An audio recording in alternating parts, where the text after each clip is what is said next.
now live in over 2,500 locations across the United States. We're now available in Florida, Georgia, Alabama, Tennessee, North Carolina, Ohio, Idaho, Illinois, Michigan, Montana, Oregon, and Texas. Go to hardafseltzer.com today, click on the store locator, enter your city or zip, and find the nearest location closest to you.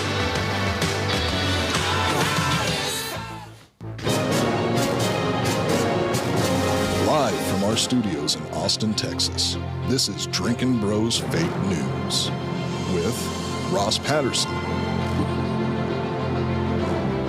Dan Holloway, Papa G with the traffic,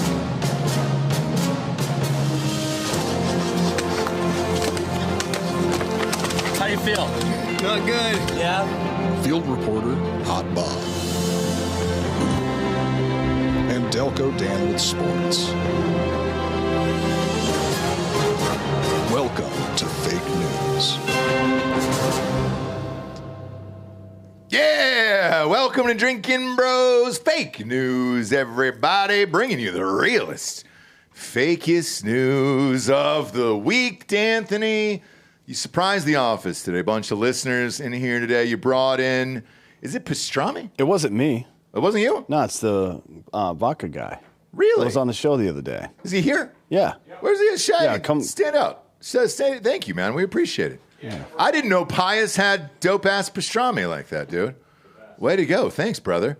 By the way, somebody, and by somebody, I mean somebody who's not here, drank your entire thing of vodka last night, so they're still blacked out in their camper. Whoever that somebody is, in air quotes, and by somebody, I mean Joel. So Joel drinks. If you're at home and you know someone who's been affected by drinking or domestic violence or something else, please let us know so we can send Joel there. That entire bottle of vodka from Neft is gone yesterday, and then we had a listener bring in this Clyde Mays cask strength single barrel 111 proof, and that is now 3/4 gone as well. So congratulations, Joel. You've not only fallen off the wagon, you've completely ripped the wheels off, the tarp off. Doesn't even matter if it rains into your family on that thing. You're all done with. So your plan is to prevent somebody from being an alcoholic. You just send Joel through to drink all their booze. Correct. Okay. Correct. So we have that. That's not sorry the about it, dumbest guys. idea I've ever heard. It's not. But at least there's one town drunk and not all of us. You know what I'm saying? Do you remember the town drunk from Andy Griffith? Best. What was his name? I best. don't remember his name. He was the only one that was in the jail cell every single ever. time as a kid. Yeah. There were a couple of grifters that they had to put in jail. Otis? from Was time it to Otis? time. Otis, nailed it. God bless it, dude. I'm on fire today. So we just did a Val Kilmer tribute episode on Ross Patterson Revolution. So, yeah, dude, I feel like I'm back in my IMDb stage right now. You know, my jeans. What do you mean your IMDb stage? Like when you went back to the new guy? No, I used to look up everybody. I have one of those terrible facial recognition things with movies and Face TV blindness. shows. Yeah. Oh, is that a real thing? So my wife is impeccable at it. She can get every single person right from every movie, everything else, and I'm terrible at it. So I was like, man, do I have to go back to the old IMDb? I just forget. Now, the banana emoji, I will still stand by to this day. That's a hill I'm willing to die on. Bob, pull up that Yep. saluting emoji, which is what it actually That is a hill that I'm willing to die on. Well, you're committing suicide on that hill, actually. That's fine, because our listeners sent in the proper one, and this is what I had asked for. There's got to be somebody new emoji-wise. Right. So can you shrink that as tiny as it actually is on a real phone? No. No, it doesn't show up like this. There it is. Keep going, keep going, keep going. Bob, on a phone. That's as far as it goes. Exactly. As far On as I a can zoom out. phone, it's even what? Okay. Not Three next, hundredths of a size smaller on a phone? not right next to your face, one. And two, that doesn't look like a banana. Bananas don't have a weird hump at the end of them. Yeah, And if they it do. does, They do. you should call the cops No. if your bananas look like that. Every banana's got a hump at the end of it, No. and then it's kind of peeking out of the sleeves here. That's blown up as massive as it could be, dude. I stand by that. I went back through the emojis. No. And then, Bob, I just texted you the real one. I want the backup on the screen for the people. Our listeners made this. This is what the emoji should be. We need a new emoji artist. The iPhone sucks. Well, Elon brought a real handgun back to Twitter. I saw that. So, interestingly enough, we're signing up for new insurance and all the other stuff, veteran. And he goes, why did you send me a squirt gun? And I said, I didn't. Yeah. He goes, oh, is that the emoji on iPhone? And I go, yeah, because they don't want to show kids a real gun. I'm like, this is dumb. So our listeners made this. That's the salute right there. Give me that emoji salute, and I'm all in. I think this is Chippy. What do you mean? Oh, give Chippy the bit? Yeah. No, that's exactly what it should be right Eyes are too close together, mouth is open like yours. That all means retard to me. No, dude, this is perfect. This is perfect the way it is, and that's what it should be, okay? I don't want to hear anything about it. I don't like the hat. I love the hat. No. Why not? If you're going to do that, if you're going to make a menacing face, put him in a campaign hat, like a drill sergeant hat. That's the only note, really. Okay. And then maybe darker colored eyebrows because it kind of looks like a ginger right there, and that's a little bit unacceptable. Well, there was a lot. It's unacceptable. Yeah, there's a lot of them out there. Yeah, we're working on it. Actually. Yeah. Yeah. We might start deporting them. We'll see. Where would you deport a ginger to? Ireland. Back to the homeland. Well, that's not really right in. That's not really true though. It's all Gaelic, so Wales, Ireland, Scotland. Either one. Just pick one, and then just kind of evenly disperse them. They're all white, right? Well, they used to be. There was one black one that you loved. God, you loved that song for 1 year. What? Yeah, the black. Who's the black redheaded rapper? God, you love that song for 1 year, dude. Fucking have no idea. Oh, man, you said a F word. Dude!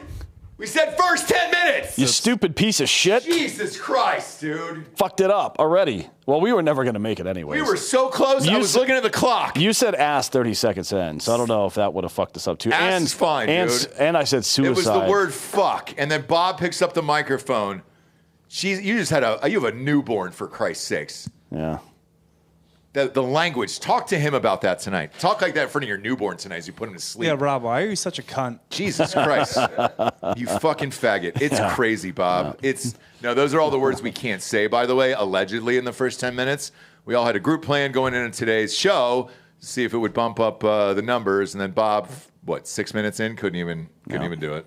Well, it was always a stretch that we were going to make it that far. All right. Black rapper, red hair. He had a huge song a few years ago. What are you talking loved about? it, dude. You loved it. With red hair? Yeah.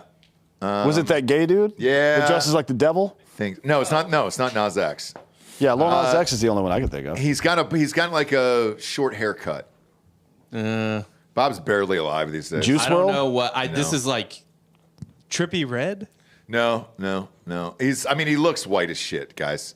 It's one of those Logic? Talcum X guys, who's Logic going is with fake black, right? It'll come to me. Is it a British dude? It'll come to me, dude. You're talking about Jadena. Jadena. What's the name of the song? Classic Man. That's It's it. him and Kendrick Lamar. Yes. Yeah. Jadena's great. That one album is good. Wish it was a classic man. Yeah. And he found it in 10 seconds. Bob, what day of birth are you on with child 3 here? 3 weeks and change. Oh, boy, I think. you got another year. Bob's going to be checked out for an entire year. It took a full fucking year with that third kid to get juiced in, Maybe we should just put him on Meth. paternity leave. Or meth. That helps, dude. That helps. Just a big bag. A gator tail helps normal people, man. It really does. And I wish, man, fucking turds wouldn't have destroyed it for everybody over the years. But no, nobody can just do a polite gator tail and go on with their fucking day anymore. What about the baby? The baby? TBD on that one. No, It's the opposite of what you want. You don't want that fucker up a long time. You say that, right? But what do we give to kids with ADHD? Ritalin? Meth. It's essentially, one molecule away from literal meth. You're right. So if the baby's acting up, give it a little toot. Actually, Bob, what are you on? Because didn't you have that? Aren't you taking shit? I took Adderall in high school and college. Like I was prescribed it, but I've been off that for a long time. Okay. You say I was prescribed it like that means something. I know. Bob. Like everybody wasn't prescribed it for no reason. Dude, everybody was. You would be surprised how much I was able to sell during finals week because not that many people had, not as many people as you would think had subscriptions. Okay. Prescriptions. I think we should call it subscription. I wasn't. I didn't even dip into it until 30s. Actually, I was making hundreds of dollars during finals week in college. I'm sure. I would be like literally mid-December. I'd be like, well, my prescription's out. I need to do what? And then just fucking. I wouldn't take it over break, right? I didn't need it over break. Smart. So just a whole fucking bottle out the. There you go. And then your mom being a woman of the law. Yeah. Law dog. Fancy? Law don't go around here, law dog. Okay. Before we hop into the news, kids, Hard AF Seltzer, we're on 27 days left. If you would like to be an owner, go to wefunder.com/hardafseltzer today. Again, we left 30% of the company open up to you guys, and then the government shuts it down after a certain time period. I did realize yesterday, though, that we did have to go through that SEC audit, so they turned it off. So we'll send people the reminder email and all that other stuff. But that's it after that. Liquid Jolly Rancher flavors selling out everywhere. Ryan Mills, what's up, Ryan? Where are we at? Where are the big dogs at here? Well, we're all over the place. I have a couple good spots that I opened up here in Texas. Economy Liquor down in Galveston on the coast. Yeah. It was a good time for that. Nourish ETX in East Texas. Tyler, Farrell County Spirits in Conroe. And then Good Night Spirits in Midland, which is great because there's nothing to do out there but drink. And then United's in Football. Market Streets. Yeah, Drinking well, football, dude. High school football, Friday Night Lights. And then United's in Market Streets in West Texas as well. You can hit all those. There's about 45 locations out there. Boom. And then Albertsons starts in Idaho this month. So it should be trickling in. I don't have the number. Just give us a date, Albertsons, you know? Yes. Yeah. Albert or his sons. Just call me, dude. Just call me, dude, and we'll announce it. We'll announce it. Appreciate you being here, right, guy? Yeah. You're out in these streets, dude. Yep. I got to run now. So. All right, get the fuck out of here. We love you. Yeah, I don't want to get fired, so. No, you're good. You're good. Now, the fake Ryan back there, he's on fucking eggshells, bro. You know?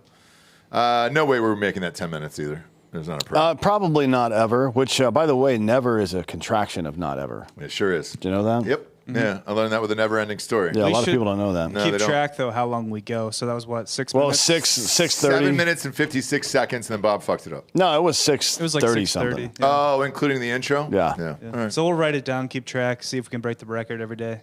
Yeah. Look at us, dude. Look at us. We're really doing it. Yeah, on YouTube. They pay us $4 on this goddamn thing here. All right, let's face it. It's Well, a we were goddamn trying to Twitch make channel. it 6, but Well, we Bob were. fucked it up. Bob And that $2 fucked is it all coming up. out of your pocket, son. Sure is, Bob. I want my $2. $2. I want my $2. I'll drive a BMX right off a cliff trying to here. get that $2. Same here. And if you don't get that joke, you're probably in your 30s. Or retarded. All right, you probably wear a soft helmet to work every day. Okay? Wait, does that say anything? No, it's just go with, I'm sorry, the soft helmet or? No. Which one? The movie? No, same actor.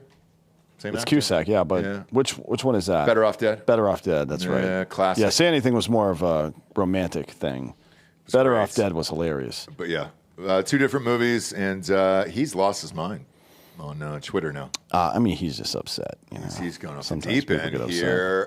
Top story of the day, Liberation Day. Following President Donald John Trump's Liberation Day speech from the Rose Garden on Wednesday afternoon, during which he announced a new wide-ranging tariff strategy, politicians took to their partisan corners to express their thoughts. Republicans hailed it as a move, as a proven strategy, long overdue, but Democrats suggested there was nothing liberating about tariffs, which they complained will make life even more expensive for Americans. During his Rose Garden remarks, Trump held up a poster board showing the combined rate of tariffs and other non-tariff barriers that other countries impose on U.S. exports alongside the reciprocal tariffs the Trump administration plans to levy on imports from those countries. Among those included were China. China. Booyah!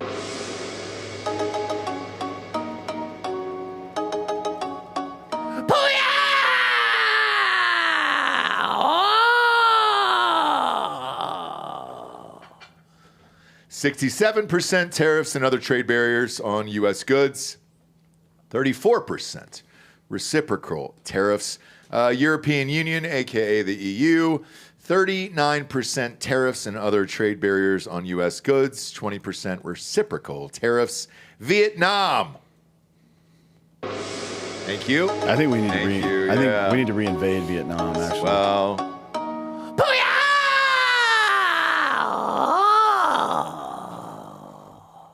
That terrain's really tough in Vietnam. 90% tariffs and other trade barriers on U.S. goods. 46% reciprocal tariffs. Japan.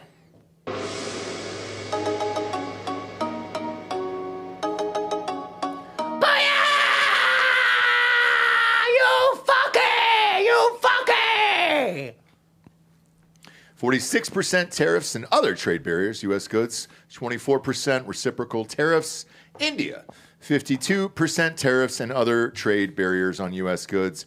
26% reciprocal tariffs. Last but not least, South Korea.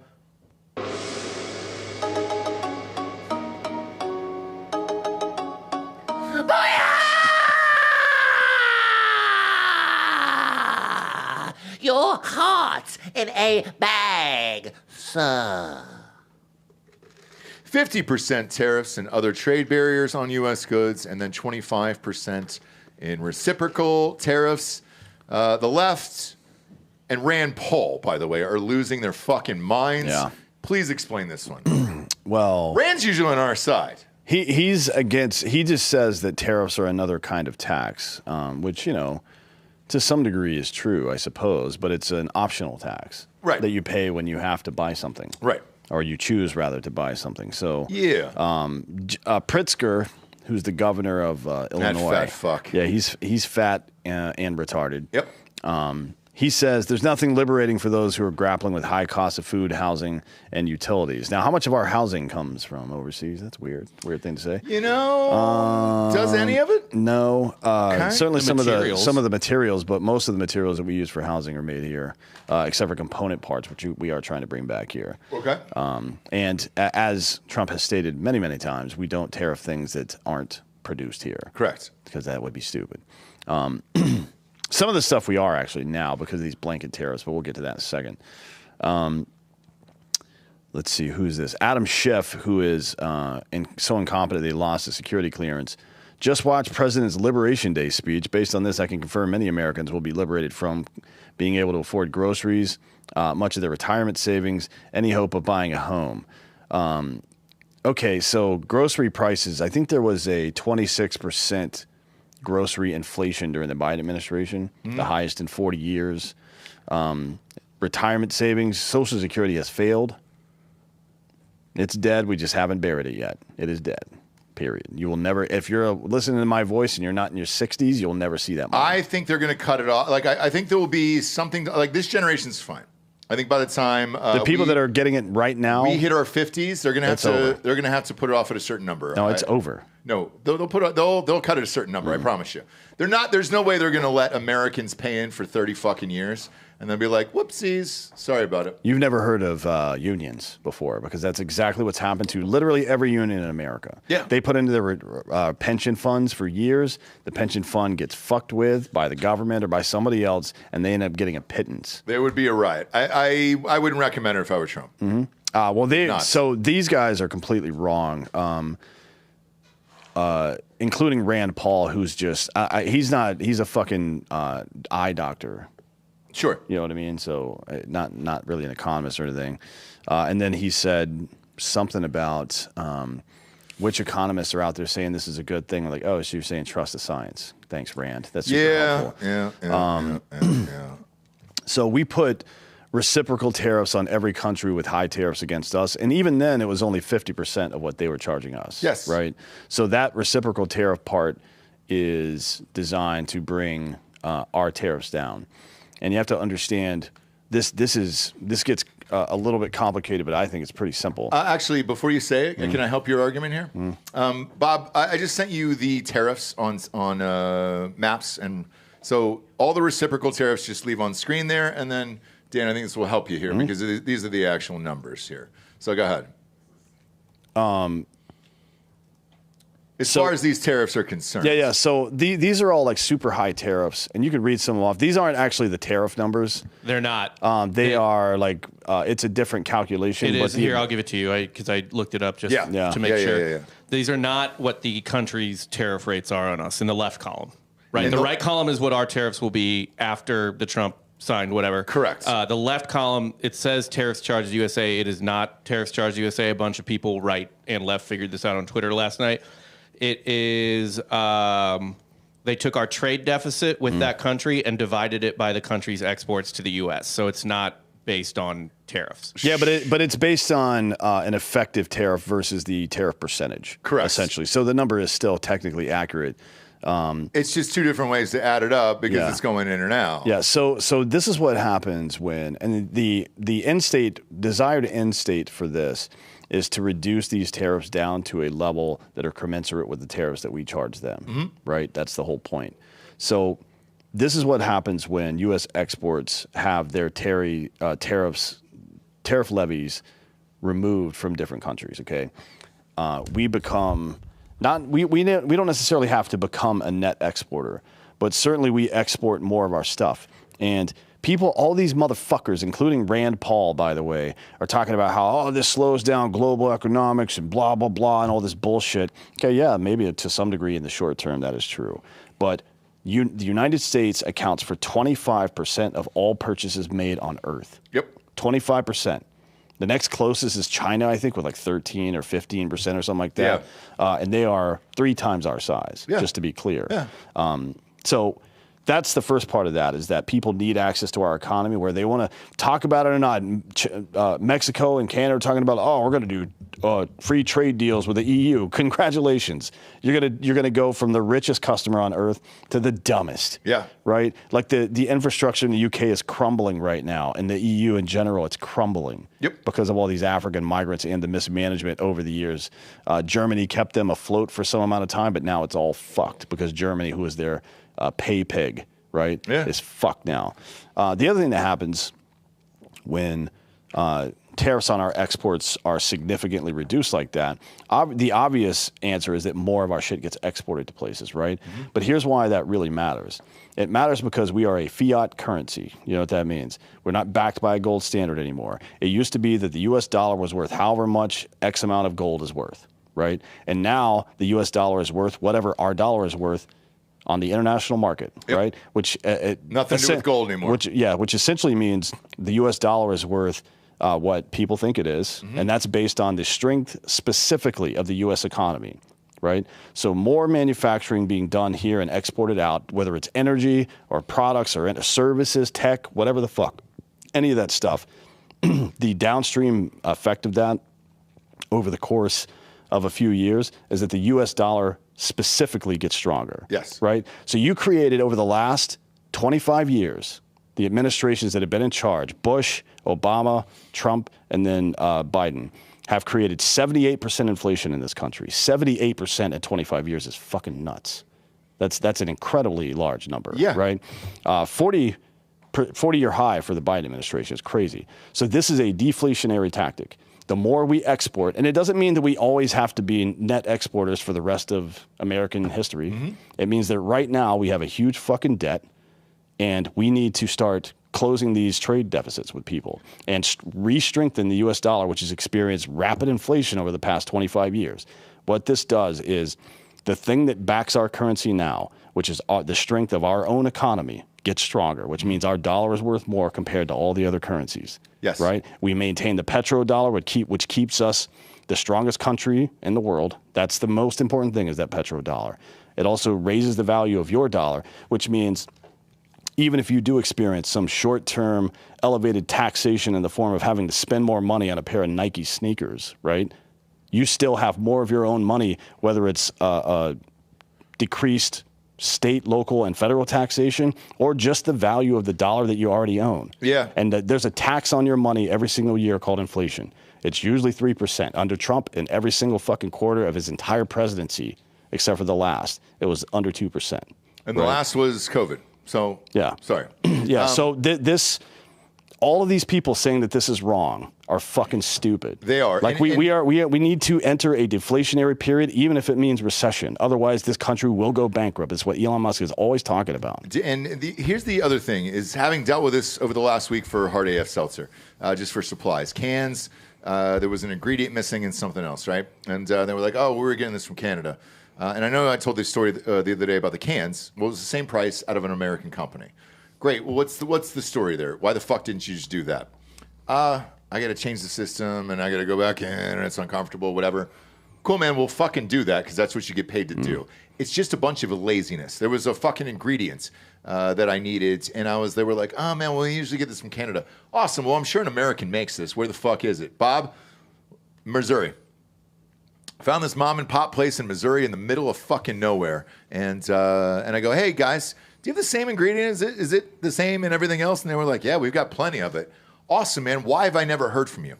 Because we're a small mom and pop place and all the big guys use this other source in Canada. Well, awesome, man. Congratulations. You just got more work. 3 things from just one company, as far as Hard AF Seltzer is concerned, just picks up American jobs in the last week at the same cost. Did it suck for me because I had to go out of my way and sign new contracts and everything else? Yes. However, we just provided a shit ton of jobs to Americans. This is what this tariff system is going to do. At the end of the day, if you're willing to swap over and trade a little bit of uncomfortability for a few weeks, you can probably find an American firm that will do it just the goddamn same. If you can't now, you will be within the next, let's say, 30 months or so. That would be my guess. Sure. And for those, there's a lot of people talking about Smoot-Hawley that worsened the Great Depression. The tariffs, the blanket tariff issued during Smoot-Hawley was 50%, 50, not 10. Right. So give me a fucking break. Let's stop comparing apples and oranges and being catastrophizers and histrionics and all this bullshit. But yeah, so not only does it, there's a lot of elements to this, but not only does it strengthen the purchasing power of the individual dollar, it also will make us somewhere around $300 to $500 billion in revenue a year. Right. Right. That's not a bad thing. That's money that gets paid. There's a balance to all this stuff too, and it happens all the time. There's Nike stock dropped today because most of their shit is made in China, Vietnam. Oh, Vietnam. Sorry. Yeah, which is they got hit with a 46% tariff, right? So.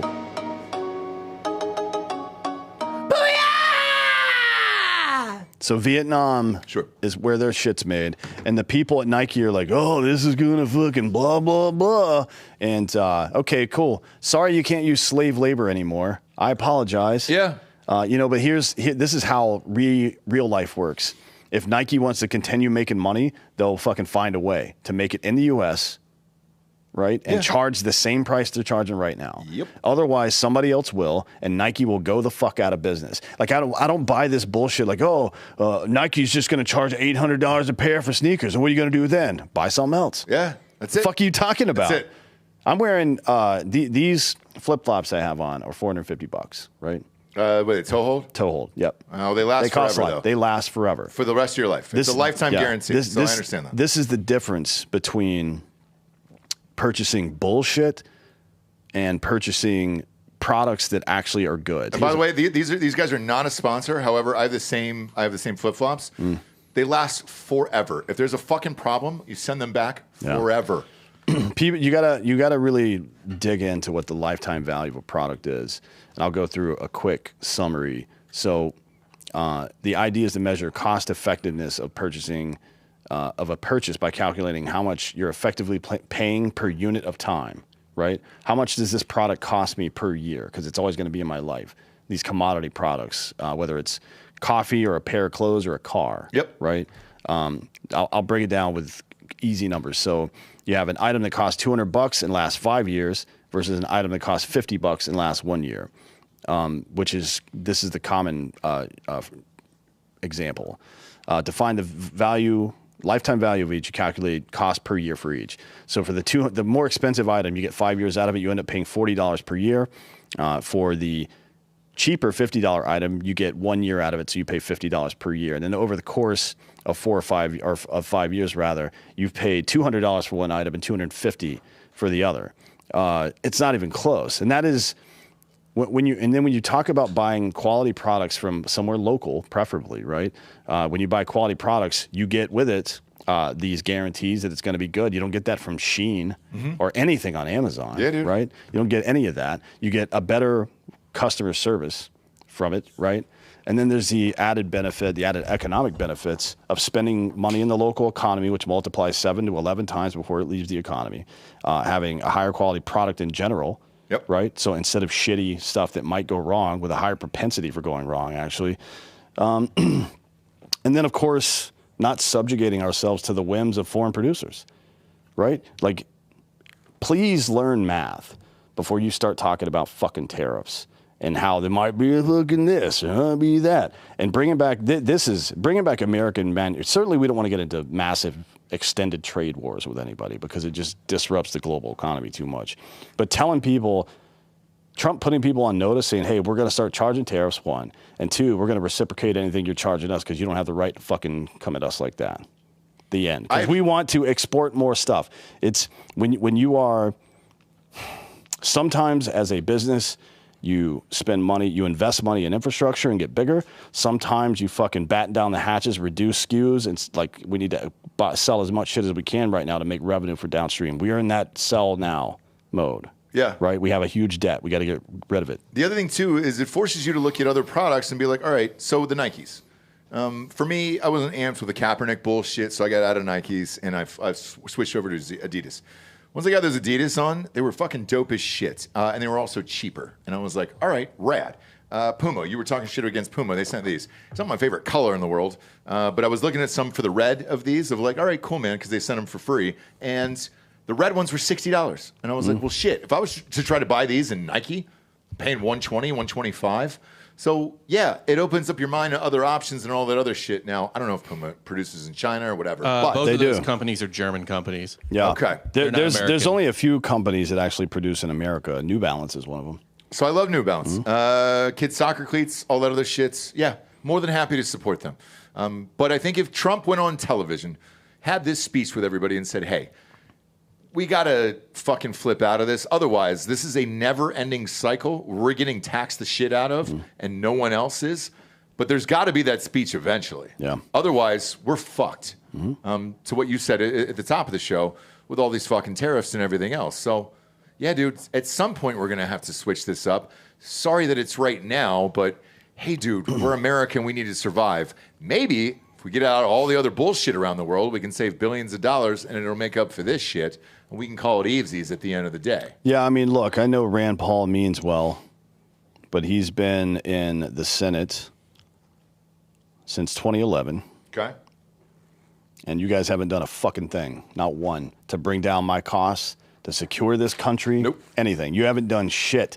So, and I get what he's saying, that Congress needs to retake its power and actually start doing their jobs, but good fucking luck.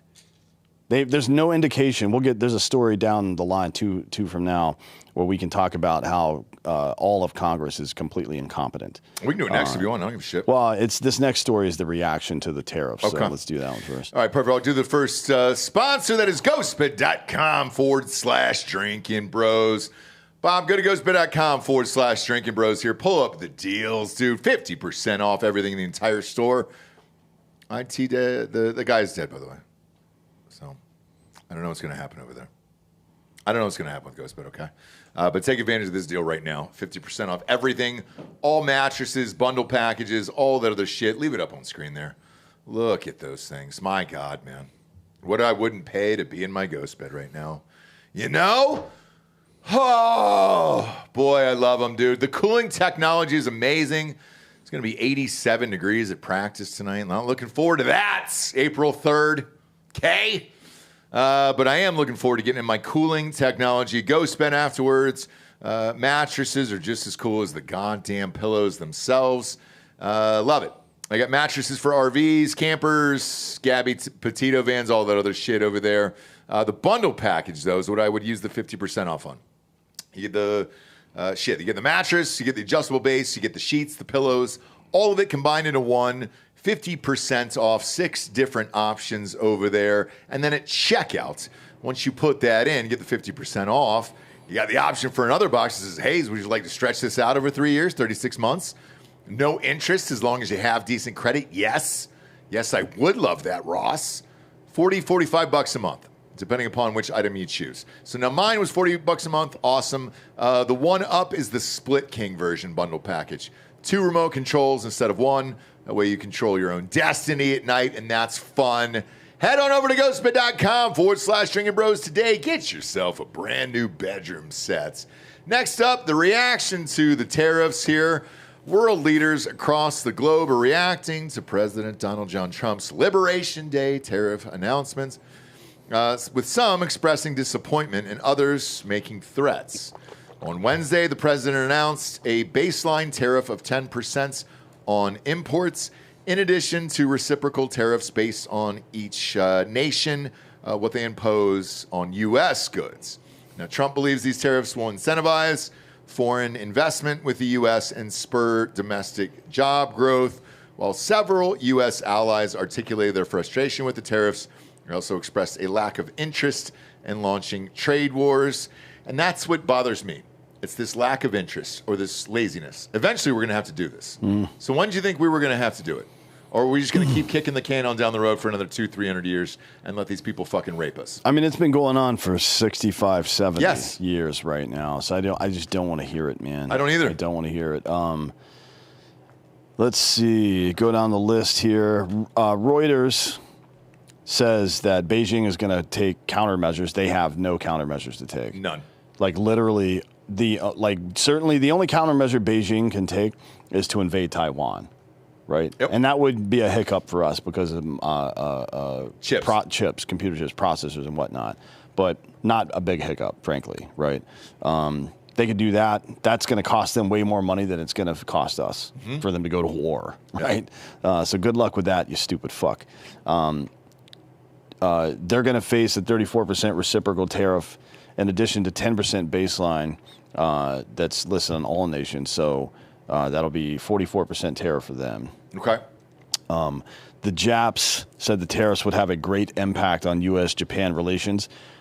One, you're welcome for saving your country from the imperial Japanese regime, which was going to sink it into the ocean. Right?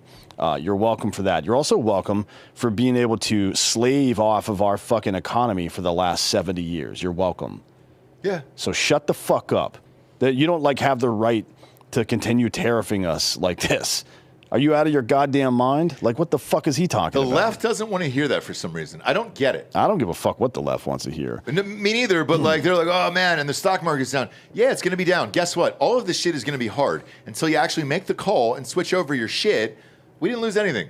Not a fucking cents. Yeah, he says it was uncomfortable, yes. He says the Japanese government will work to, quote, decisively protect people's lives, jobs, and industries. Well, that's what we're doing too. By the way, you guys have you've been leeching off us for decades, for the better part of a century, motherfucker. Australian Prime Minister. Australia is like the wokest country in the West, to be honest. They're worse than Canada. Anthony Albanese or some shit said his country would negotiate with Trump to remove the tariffs. And he says, we will not join a race to the bottom that leads to higher prices and slower growth. That's the correct response. Like, oh, you guys we're partners to some degree, and you guys have a grievance. Let's figure it out. Sure. That's a normal way to respond to that. Canada and Mexico said that Canada and Mexico are currently exempt from these tariffs because they already face a 25% tariffs on theirs, which are mostly security-based negotiations. So we're not specifically trying to bring down the tariffs from Canada and Mexico. We're trying to get them to invest more in security infrastructure and shit like that. So they're not part of this. But that's a win-win for all of us. Yeah. I mean, if you want to continue, look, the only reason Canada doesn't get invaded is because of us. Like, what you don't have a military. You got 30,000 people in your fucking military. Keir Starmer didn't criticize Trump either. He said that he was acting on his mandate. He said that nothing's off the table with regard to a response to this, but the UK knows they don't have any power here. And they remember 1776? Yeah, the EU is also chirping a little bit as an organization, like, oh, this is unconscionable. Like, okay, you guys fucking don't have any power, so shut the fuck up. You started it. Then Israel, Netanyahu said on Tuesday that his country would preemptively lift all tariffs on U.S. goods, but we put a tariff on them anyways. Because fuck them, right? Yeah. Which is, an odd thing to happen when Israel controls our government.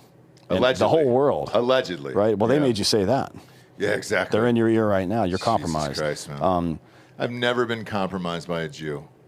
Never. That's not true. That is. You've dated a Jewish girl and she put something in your butt. No, she never did.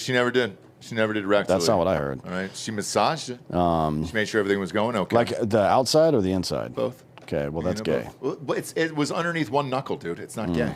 Past the second knuckle, see, sure, it's gay. You already fucked up. It's not gay under any circumstances because it's a woman doing it. Knuckle. A woman can put her whole fist in your ass, and that's not gay. Not at all. No, that is gay. Nothing that a is straight gay. woman can do to a straight man is gay by Pass definition. the second knuckle is gay, yeah. No, that's too much. That's another human's dick. Sorry, some listeners just walked in during that, but whatever. Whatever. Yeah, sorry. And then the French ministry is meeting to discuss what they're going to do. I think They just threw their presidential opposition in jail. So Yeah. I don't give a fuck what they want to do. Yeah, couldn't care less. Nope. There's a couple of countries that are talking tough, but eventually They'll cave. They'll all cave because they have no choice, right? Which is a good thing. So. And it'll be good. This is something that should have happened probably in the 1970s. Instead of pulling us off the gold standard, so we could raise more debt to pay for, because what were we paying for in the 70s? Gas. Vietnam? No. I mean the government. The government. Gas. We were paying. No. We were paying for Vietnam. We were paying for Japan's economy. We were paying for Germany's economy. We were paying for England's economy. Yeah. So on and so forth. Right? We should have cut them off right then. Like, hey, you've had 20 fucking years to rebuild. It doesn't take 25. You get 20. We're fucking out. Yeah. Right? But we didn't. We chose not to do that for 40 consecutive or 40 additional years after that. And it's like now here we are, and there's going to be some pain. There is. And somebody said on here on Twitter, they were like, oh, man, Trump just woke up and decided to tax Madagascar 180% for no reason. Hey, man, if we're getting shit from Madagascar, other than the goddamn movie, I don't give a fuck what it is, and we can go ahead and shut that down. Yeah, You couldn't know care what I'm less. saying? No. Do you guys have vanilla in any of the products right now? What's that? Do you guys have vanilla in In any your of ours? products? No, No. actually, no. That's where 70% of the world's vanilla I comes don't from. care. Where at? Madagascar. Oh, I don't care. There's 30% somewhere else. We'll Yeah, get it there there. is. I think Brazil, actually. And right now, let's face it, the only people that are really helping us out are South America these days. Like, I actually don't give a fuck about Europe anymore. Yeah. Sorry, man. You've set your own course, and you can enjoy all of that. That Muslim shit that's going on in fucking Ireland, France, Germany, everything we've shown you guys over the last year. Congratulations. You will all be under Sharia law. They will tell you what the fuck to do, and you'll be hearing that goddamn prayer 4 times a fucking day. And if you don't kneel, sorry about it, you get your head fucking chopped off. You give those fuckers another 20 years, that's exactly what they'll become. So don't give a shit. Yeah. Don't give a shit. I can live without it. There's got to be some vanilla factory here. Mexico and Okay. Central America. Great. We're good. It's fine. Mind your fucking P's and Q's. Get the immigration under order. We'd be more than happy to get them from you. Why? Cost of freight. That's another thing that I dealt with over the last 2 weeks. The cost of freight that it was costing me from Canada down here versus another U.S. company, I was like, well, goddamn, there's some savings right there. Again, was it uncomfortable for 3 days for me? It sure was. After that, aces, man. We just hired a shit ton of American workers in this last week for RDF Seltzer. So fuck off with all of this bullshit. Next up are advertisers. MyBookie.com. Promo code Drinkin Bros. Doubles that first deposit all the way up to $1,000. Why is my dick this hard for this ad read? Well, yeah, the Final Four coming over this weekend. I brother. already made $700 today. Did you really? Yeah. Who'd you bet on? Is a parlay, Red Sox, Boston. Ooh, goddamn, dude. I can't do the baseball. You guys do the baseball. You guys do Tomahawk Podcasts on Drinkin Bros Sports. Subscribe if you get a chance over there and give us a listen. I can't bet on baseball because it's a little too intense for me. Last night's Braves game ripped my fucking soul out of my body. I'm not watching any of those. Jesus I Christ, man. think I said before the season started, and I've held to this, I haven't watched one yet, that I wouldn't watch a Braves game until Snickers fired. I was so angry, dude. Otani, bottom of the ninth, come up, and they were like, you know what? Base is empty. Let's pitch to him. Did you watch it, Bob? Were you up? Hate to see it. Were you up with the kids, Bob? I Hate to was see up it. with the kids. I was watching up until the 8th inning when we brought our closer in the middle of a 2-0 count, Sure. which totally normal. Yeah, under no circumstances. He walked the first batter that he was behind 2-0 on already, just because of when he was brought in. Max Muncy doubles on the next 2 batters later to tie the game, and I was like, nope, Food Network. Yep. All done with this bullshit. And then, so me, the dummy. So we showing up for Tomahawk tomorrow? Obviously, well, I stayed, Bob. I stayed for the ninth. Wife had gone to bed. We had a lovely evening together, and then it was ruins. As soon as he came up, nobody on. I was like, "Why, we're not walking him?" No, just let him go ahead and hit a solo shot walk-off to center field. Dodgers are undefeated. We're not. There's a reason why. However, though, I've been betting on a lot of the games here. I've been correct, this whole entire run. I told you guys taking these NIL meetings was going to be all chalk. We got all number ones this weekend. On Saturday, Florida at Auburn, Florida -2.5, all in on Florida Gators. Duke -5.5 against Texas. I'm sorry, Houston. It is in the state of Texas, so the Final Four.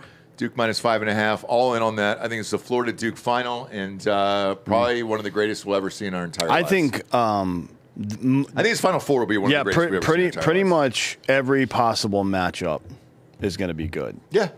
For It's all one, ones. for one reason or another, it's going to be fun. These were the best teams in Yeah. America all year rounds, and here we go, dude. So let's fucking go. All amps on this all Saturday long. Can't wait for it. On golf, did you get your bets in? How are they doing today? Doing all right. Keith Mitchell right now. It's easy. I believe the first PGA Tour player to lead the first round of 3 straight tournaments. Really? Yeah. What's the leaderboard looking like? We did that on the golf show yesterday. He's at 8 under, and then you got Brian Harmon at 6 under. Then everybody else is at like 4 or 3. Tommy Fleetwood. Any of my guys? Who'd you have? Spieth. Yeah, it's Spieth. I had Berger, and I had Keegan Bradley, Captain America. Okay. So Berger right now. Tell me it's beautiful. Beautiful. He's at 1 under. Here we go. Spieth. Where's Spieth at? Where's Justin? Where's little tiny Justin? Spieth's at 1 under as There well. we go. Yeah. And Keegan Bradley. Keegan. Who we got? He's even. Yeah. Sexy, dude. I love it. Also, Raiders just extended Geno Smith. $75 million extension. So congratulations on being terrible the rest of your entire franchise over there. Bet with us or against us on mybookie.com. Promo code Drinkin Bros doubles that first deposit all the way up to $1,000. Let's face it. Do you really feel alive if you don't have something on the game? I don't, for Christ's sakes.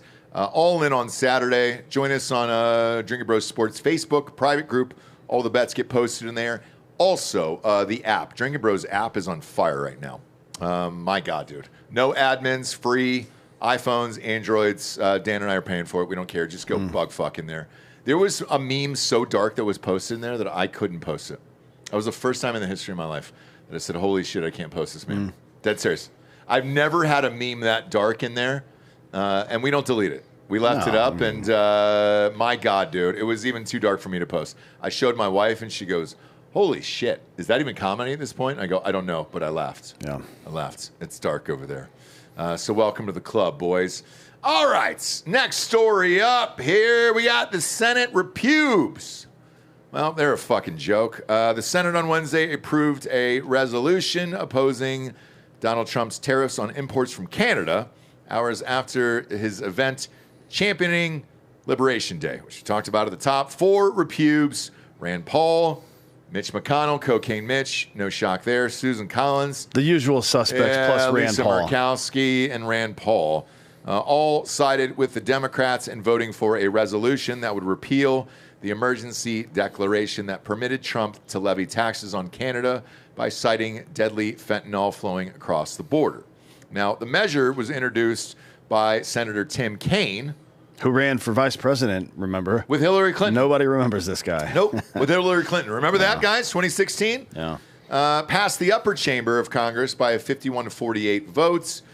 And, the resolution likely won't survive the GOP-controlled House, but its passage was a small victory for Democrats looking for their best attack line before the midterms. Yeah, here. so just to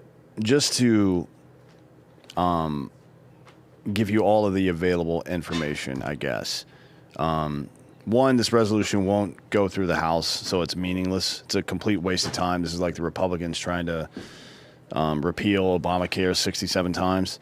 But there is this. So for Rand Paul's position, and there's some others, a lot of libertarians are talking about this today too, because they're like motivated by being contrarian, frankly, because it's more important to be right than effective. Of course. On a lot of these things. Always.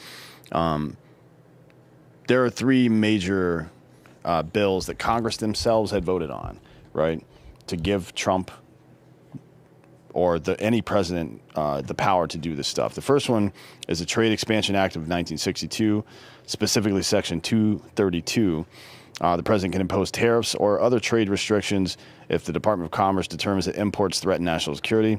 It was used by Trump in 2018 to impose tariffs on steel and aluminum to protect our steel and aluminum industries, for example. Not just to protect the industry, but to keep shitty products from that might be used in defense contracts and infrastructure and shit like that. Yeah. Right. The next one is the Trade Act of 1974, Section 301. 301. The president can take action, including tariffs, against countries engaging in unfair trade practices such as intellectual property theft or subsidies that harm U.S. industries. And then there's the International Emergency Economic Powers Act, IEEPA, which says in cases of declared national emergency, the president can regulate international trade, including imposing tariffs. So the Trade Act of 74 is the one that's being used here. Again, that's Section 301.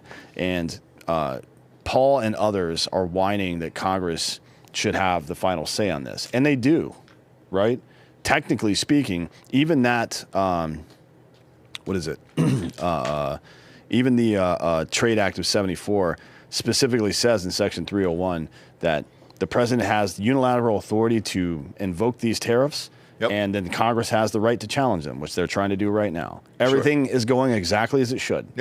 Right now, there's nothing unconstitutional happening. Saying that we're in this habit now of saying that something we disagree with happening is unconstitutional. Shut the fuck up. Or racist, or white supremacist. It's nonsense. Or, it's nonsense. Now, this is what Rand Paul had to say about it. Taxation without representation is tyranny. Flows from the Magna Carta. And yet today we are here before the Senate because one person in our country wishes to raise taxes, Paul said. Well, this is contrary to everything our country was founded upon. One person is not allowed to raise tax. The Constitution forbids it. The Constitution gives Congress that right, and Congress ceded that right in fucking 3 separate bills to the executive branch. Yes. Rand, and you've been there for 15 fucking years and you haven't done a thing about it until now when we're actually trying to fix this country. And you want to get in the way for some procedural bullshit. Shut the fuck up. I don't get it, and I'm starting to side with you here. You said this a while back on the show that, hey, we got about 9 months. We got the House, we got the Senate, we got the presidency to either get these bills passed into law or they are meaningless in 4 years unless, let's say, J.D. Vance gets in there. We are not doing dick about it. By we, I mean the Republican Party here, because I always vote repube. Obviously, Dan's always down the middle and whatever, but if you don't pass any of this shit and you keep getting in the way of like Rand Paul, guess what? We'll never fix anything in this goddamn country ever. Of all the times to pick to do this, he says the one time that somebody's actually trying to clean up the country. Well, I mean, he's voted for good stuff before and bad stuff before, like anybody else. But he says, I do this because I love my country and I want to see the division of power enabled such that it protects us all from the amalgamation of power into one person such that it can be abused. Another name for emergency rule is martial law. Oh my God. That's a cute story, Rand. But you guys have been allowing this for 60 years, letting Americans get butt fucked by literally every country we do business with. Literally every one. Not one country do we have a favorable tariff situation with. None. On earth, not one. For 60 years, you lot presided over a system that ripped money away from the middle class in this country and funneled it to your rich friends. Same with you, Rand. Same with you, buddy. And you failed. Your time is done. This is why I think we need to bring the Roman dictatorial model into the United States. In times of emergency or whatever it is, you give one guy power to do, hey, we've got to get this debt fixed. This, by the way, feels like that time of emergency. Like you got one shot at it right now. We're at 140% debt to GDP ratio now, I think. Great. Right? So it's got to end. It has to end. No, regardless of what you think about supply side economics or Austrian economics or this or that or Keynes or anybody else, we are so far in debt, right, that now shit's got to change a little bit for a little while. It's just got to happen. And Rand, if you were a fucking real leader, what you would do instead of siding with fucking Democrats is marshal your Republican friends to say, hey, let's do a sunset clause. Let's give the president, let's do a new act, say you have the power for the next 2 years to manipulate these tariffs however you want, and then it sunsets right then. If you were smart, but no, you just want to fucking get some clicks on the internet. Fuck off, dude. I'm sick of this shit. And why does he want to get clicks on the internet? Probably because every member of Congress is making money on Twitter. But why Every Rand one of Paul them. specifically? Let me ask you that. I don't know why. Because Cory Booker just beat his record the other day. So God forbid, he's just like, well, I got to do something to get back out there. Something's got to happen here. I really think that I really think that Elon should publish how much money each one of the elected members of the United States government are making on his platform. Because all they do is post rage bait all the time. I agree. And it's just comments. Let me ask you this. Money that they're making. Why are they making a secondary income, inflaming tensions and spreading bullshit information on goddamn Twitter? Should they even have Twitter? Yeah. You think our government should have it? They should be able to communicate directly with those constituency. Yeah. Okay. 100%. But they shouldn't be able to profit off of it ever. Because to me, I'd like it to be a website or something and not be able to profit off of Twitter, where it's just like, hey, I don't want to fucking see it. I mean, blockchain is the way to do all this stuff, but we're not ready for that yet. No, we're not ready for anything. If we can't even fix our own debt, you think we're ready for blockchain, for Christ's sake? Let's see. Daniel Schultz gave us $50. Money requires sheep, not wolves. Wolves require brains. Sheep just cluster. When you clean house, you have to clean house. The usual suspects are just scared because they are in the path of the broom and dustpan. That's correct. 100% correct. Yes. It's just people who are making money off of this stuff who are like, well, let's don't do it now, right? I'm still making money. We'll pull the ladder up when I'm done. Yeah. Right? That's the other thing, too, is like, dude, going through these conversations with us, man, for Hard AF, like, dude, did it suck for a couple of days for me to figure out how to switch companies to American workers? Yeah. But guess what? It was 3 days. Everything's back on track. And it's like, all right, awesome. So we just hired a ton of American jobs. Just do the job. Stop being so fucking lazy, dude. That's it. That's all it really is. Yeah. Swear to God. Well, just figure it out. Speaking of American companies, one of the best is our next sponsor. Firstform.com/Drinkin Bros. American workers, right. American companies. Fucking A, man. Love these guys. So, is it Ryan Riggle? I want to give him a shout out here. He listens to the show. Best in the biz, dude. We love this company more than life itself. Always talk about their microfactors, which I'll get to in a second. However, their protein bars are the very best ever made on God's green earth. I can promise you that. The new carrot cake, forgive me. And I said, well, we've been drinking today. Let's face it. We did a Val Kilmer tribute episode earlier, so we got wet. But with this, they've not missed on one single flavor at First Form for any of these bars, dude. This carrot cake is lights fucking out. I had it yesterday afternoon. I had it last night as a dinner snack. I love it. If you're out there and you need protein, you're working out, you should be. D'Anthony will tell you why you need this protein in a minute. Only 270 calories. These are the best tasting protein bars I've ever had in my entire life. Every single flavor. Carrot cake, cookie dough, peanut butter chocolates, pretzel. The caramel one, the salted caramel one, rocks my fucking ball sack as well. 20 grams of protein, 270 calories total in one bar. And it's like a meal replacement. It fills you up for a lunch, dude. It's great. They've also got protein in powder. You can go ahead and click over to D'Anthony's desk over there. Boom. It's right there in those jugs. I love the strawberry one. I know you use the 6% milk. I don't use it in that, but I love it in my 2%. Okay? Yeah. I haven't switched to 6. And then they're microfactors. Here they are. I haven't taken these yet today. I should, though. I'm going to take them right now. Fuck it. Antioxidants, CoQ10s, multivitamins, fruits and veggies, EFAs, and the probiotics in here. Liver detox, we take all the time. These are getting empty, though. My God, dude.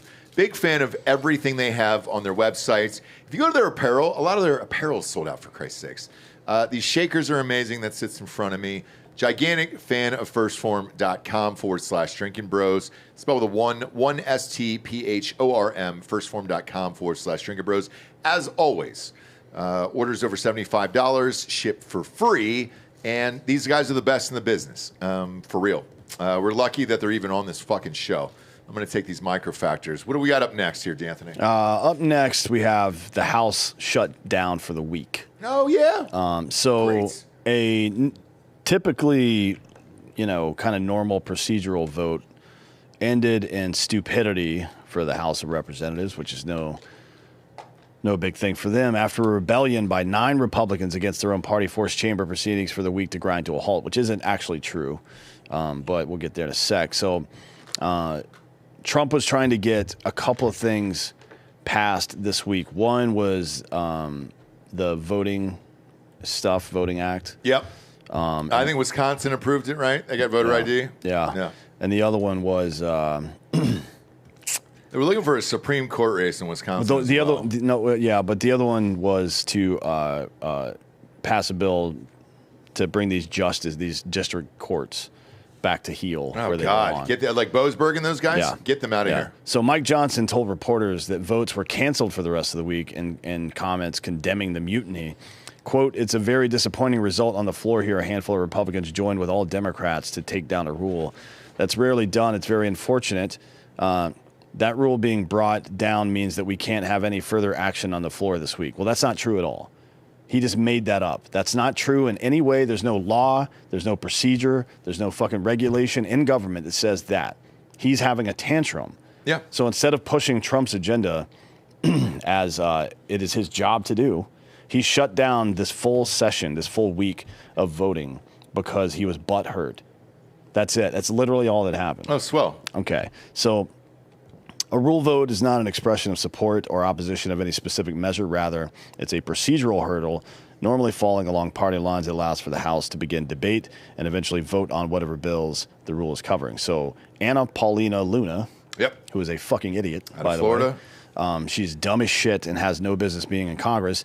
You remember we're going to investigate JFK. Whatever happened with that, by the way? Yeah, where is it? No results from her little fucking field trip. We just got 90,000 documents like we could have the day before she even said that. They canceled it, by the way. Yeah, because she's a fucking idiot.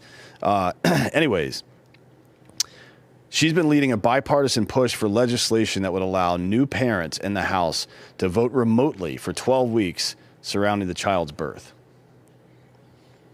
That is not constitutional. No. Literally, not the way the people say it. Nope. That is literally not constitutional. We require an in-person quorum to even have a vote in the first place, and in-person voting. Yeah. Period. No question, right? She attempted to force the bill onto the floor via a mechanism called a discharge petition, which would have effectively end-run leaders to hold a House-wide vote on legislation, provided the petition gets support from a simple majority of the House, right? Here we have a case of two fucking idiots. Both of these people are feckless morons. First, I'll start with the woman. No, Anna, you don't get to unconstitutionally cast your vote by proxy because you got cummed in. Is that what it was? It's not about her specifically. Some dumb Democrat brought her baby onto the fucking House floor. There's no evidence or reason for anybody to believe that having new mothers or women in general in Congress is even a good thing. What good has happened because of this? Are you fucking kidding me? Get out of here with this shit. And then from Johnson's perspective, you're just throwing a tantrum. He didn't get his way, and now he's trying to make any dissenter in the future afraid of dissenting by making them seem anti-Trump. Like, oh, I'm trying to get Trump's agenda passed, and I can't do it if you're doing this. He could have fucking started the session the next day, held the votes immediately. Yes. He's the Speaker of the fucking House, right? But really, he's just a giant cunt. Or he's giving us the blueprint for why we need a dictatorship. Either way. Because if you got to deal with these assholes all the way around in your own party, two dickheads in your own fucking party, nuke them as well, man. I'd rather have a dictator at this point. Like, just pass what you're going to pass. If we don't like it, we re-vote in, 4 years? No.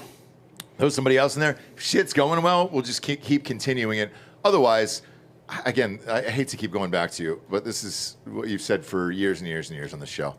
It's just going to get caught up. The 9 months is going to pass. We're going to get nothing accomplished. At least we stopped illegal immigration for 4 years, but that's about it. What else can possibly be passed? They didn't pass the fucking men and women's sports. Nothing will get passed. Nothing. You can't agree on men and women's sports, we're fucked as a country.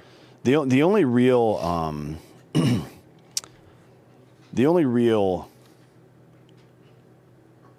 thing that might happen is if the Senate has the balls to break the filibuster and go nuclear, as they call it.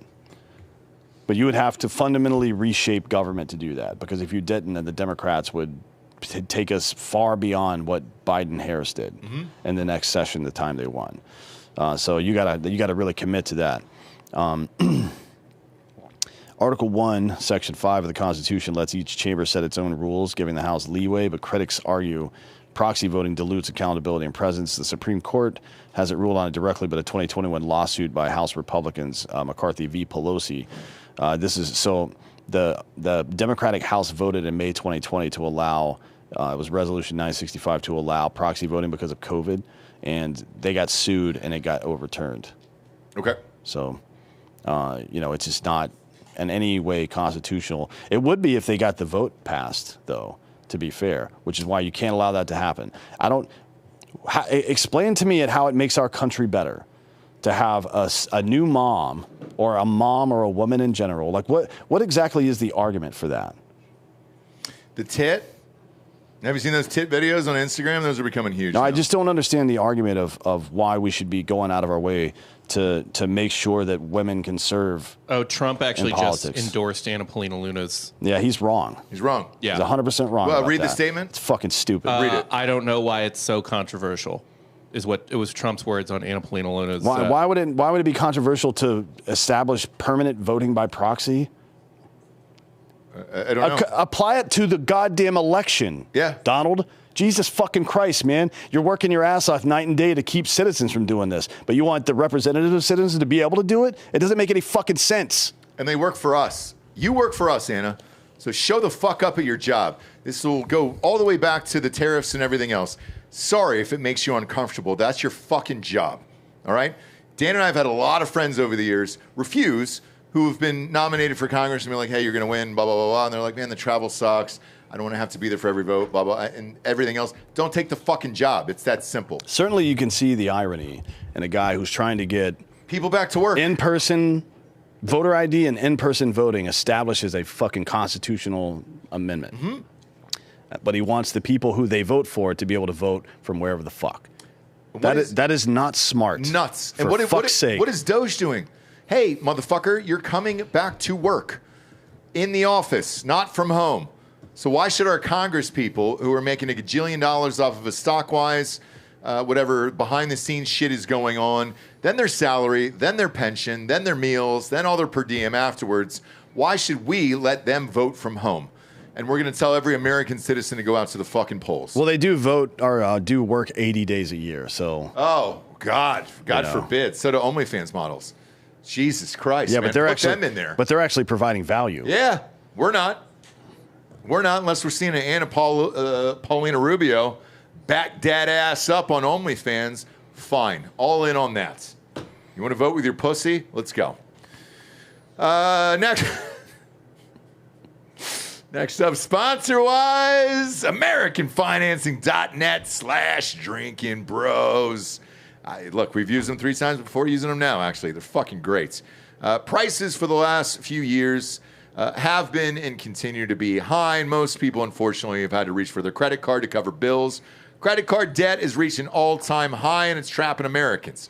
American Financing can help homeowners pay off high-interest debt by using their home's equity. Again, we're doing this now here. American Financing is a family-owned mortgage lender that's been around for 25-plus years. American Financing is licensed in all 50 states.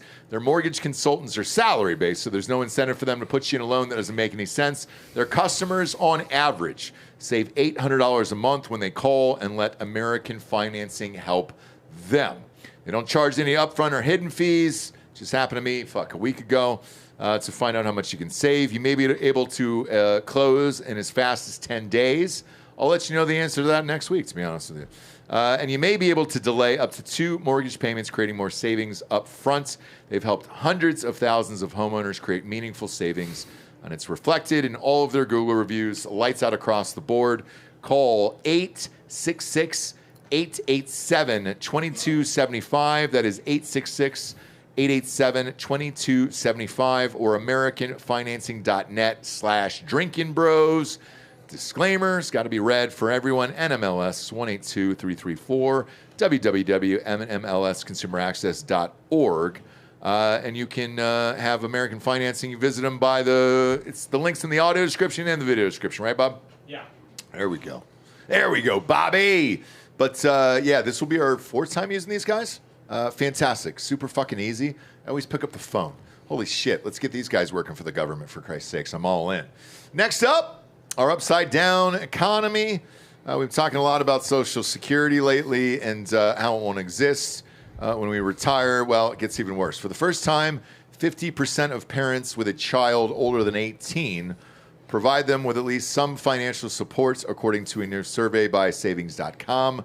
It's up from 47% last year. Good God. And 45% in 2023 from buying food or paying for a cell phone plan or covering health and auto insurance or even rent. These parents are shelling out about $74 a month on average. The report found That's $18,000 a year. Yes. And not only are the wages lower for their parents' earnings when they were in their 20s and 30s after adjusting for inflation, they're also carrying larger student loan balances, many reports show. By any other measures, young adults are doing well compared with their parents to this age. Gen Zers are more likely to have a college degree and work full-time. Plus, many millennials have saved more for retirement than they just a few years ago, reaping the benefits of positive market conditions. Yeah, but 1 in 3 adults 18 to 34 live in their parents' home. 18 to 34, 1 in 3, 30%, 33% live in their parents' home. So we need to re-examine what we mean when we say doing better, because having a college degree doesn't mean shit. Right. Having a full-time job doesn't mean shit unless it pays well. How many Italians do we have in this country? I know. Too many. Too many. Well, Italians? Not many. Too many. I don't think enough. No, let's dude. get them out of here. The Italians work. I'm okay with the They Italians. did for a while. Yeah, they did. Yeah, so this is like... I understand this, by the way. I understand these numbers and everything else. I really do. And yeah, I can walk you through it. This is why we've got to fucking put our foot down now, because this generation is suffering big time. Because of us. Because of us, and mostly because of the boomers, actually, but also because our generation hasn't stopped it yet, so we got to stop it now. Otherwise, the fucking next one won't have any opportunity at all. But like it'll be completely gone at that point because of inflation, because of our debt. It will. But like this blame on the fucking boomers here is insane to me. Because a lot of it is, and I heard this a lot in California. Boomers won't sell their house. Why should they? Houses have fucking quadrupled since the 70s, so why should they sell their house? No, they shouldn't sell their homes if they don't want to, but what they shouldn't have done is pull us off a gold standard, which they did. They shouldn't have they shouldn't have been the administrative state that increased admin fees in universities and everywhere else in life by 2,000% over the last 4 years. Was it them or was it the universities? Nope, it was them. The boomers run the universities. What do you mean? Well, they do now. They did that whole time. This whole time. I understand it, but like have a we've question driven this about up to a number. Yeah, go ahead, Bob. How do we? It seems odd to me to blame the boomers. Same here. Because Nixon pulled the gold standard. He's not a boomer. It was the Department of Education. It was after the Department of Education that the admin fees went up, right, for everything in universities. Carter's not a boomer. Yeah, I guess you could start blaming the boomers maybe for Carter, but like they weren't really in there fully owned yet. I mean, my dad's a boomer, and he was 20 when Richard Nixon became president. Same with mine, I think. yes. Or no, correct. not even 20. He might not have even been able to vote for Nixon. It doesn't seem like it was the boomers really until Reagan and... Like, the boomers were in their peak financial years in Reagan and Clinton. Yes. And so, like, I can't blame my parents for this or anything else. You can. Like, well, not your parents specifically, but so boomers were born into the post-World War II boom, right? That's why they're called the boomers. That's where the name comes from. Low debt, strong manufacturing, cheap housing, and then they pulled the ladder up after them. That's a fact. There's no question about that. It's the median price. But how did they do it versus our government? Because they were in charge by the 90s.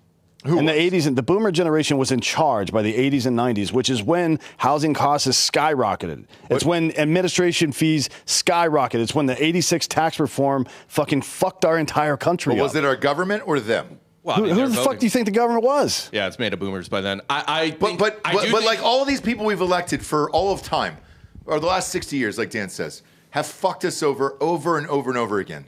So what's I can't blame my parents for that. Not your parents, but you can blame the boomer generation. Glass-Steagall repealed in fucking 99 was one of the things that led to the housing market crisis, because it allowed this completely deregulated. And look, I like deregulation as much as the next guy, but not when it allows them to bundle subprime mortgages and sell them to people as securities. Regulation's a neutral word. Yeah, it is a neutral word, Yeah. right? So it's like these are the things they did. They first made housing completely unaffordable by their own actions. The boomer generation, not Nixon, right? And they did how that. so? By tax breaks for mortgages, the Tax Reform Act, right? Put people in homes that could not afford them.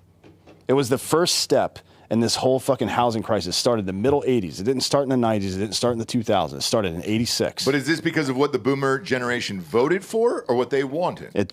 Well, I don't know if they wanted it or not, but they certainly voted for it. Do you think they knew? Because Well, it doesn't matter if they knew. But here's the thing. The fuck difference does that make? Here's why. And I've had this conversation with a lot of fucking people. There's a lot of people that simply did not follow anything politically until 2015. Well, that's stupid. So they're to blame for that then, I guess. I mean, maybe. I think if you want to blame them for that, for sure. But now everybody seems to have some fucking wild grasp on politics at this age. I think one thing that you could blame boomers for is housing-wise is the more like social aspect of it, in which NIMBYism and suburbanism became a thing, and that kind of changed the housing market and changed living affordability, helped move people out of cities, and then people in cities who were largely boomers opposed, building new things. Like San Francisco's building problem didn't start 10 years ago. But San Francisco's building problem was people wanted to live downtown, they wanted to have kids and still be cool, right? And then you realize you can't do that. You got to go out to the suburbs and then commute. I mean, you can do it if you build the right infrastructure, but they didn't want to do that. No, they definitely did not want to do it. But with you, let's take San Francisco, Bob, or New York, for example. Could you and I both have 3 kids? Could you imagine living in one of those cities with 3 fucking kids, dude? Not with the amount of money I make. No shit. But I would love to be able to, and it's not an option because, or even in downtown Austin or like near downtown Austin, it's not an option because of people opposing the types of housing that needs to be built for that to be a thing that can happen. Right. Yeah.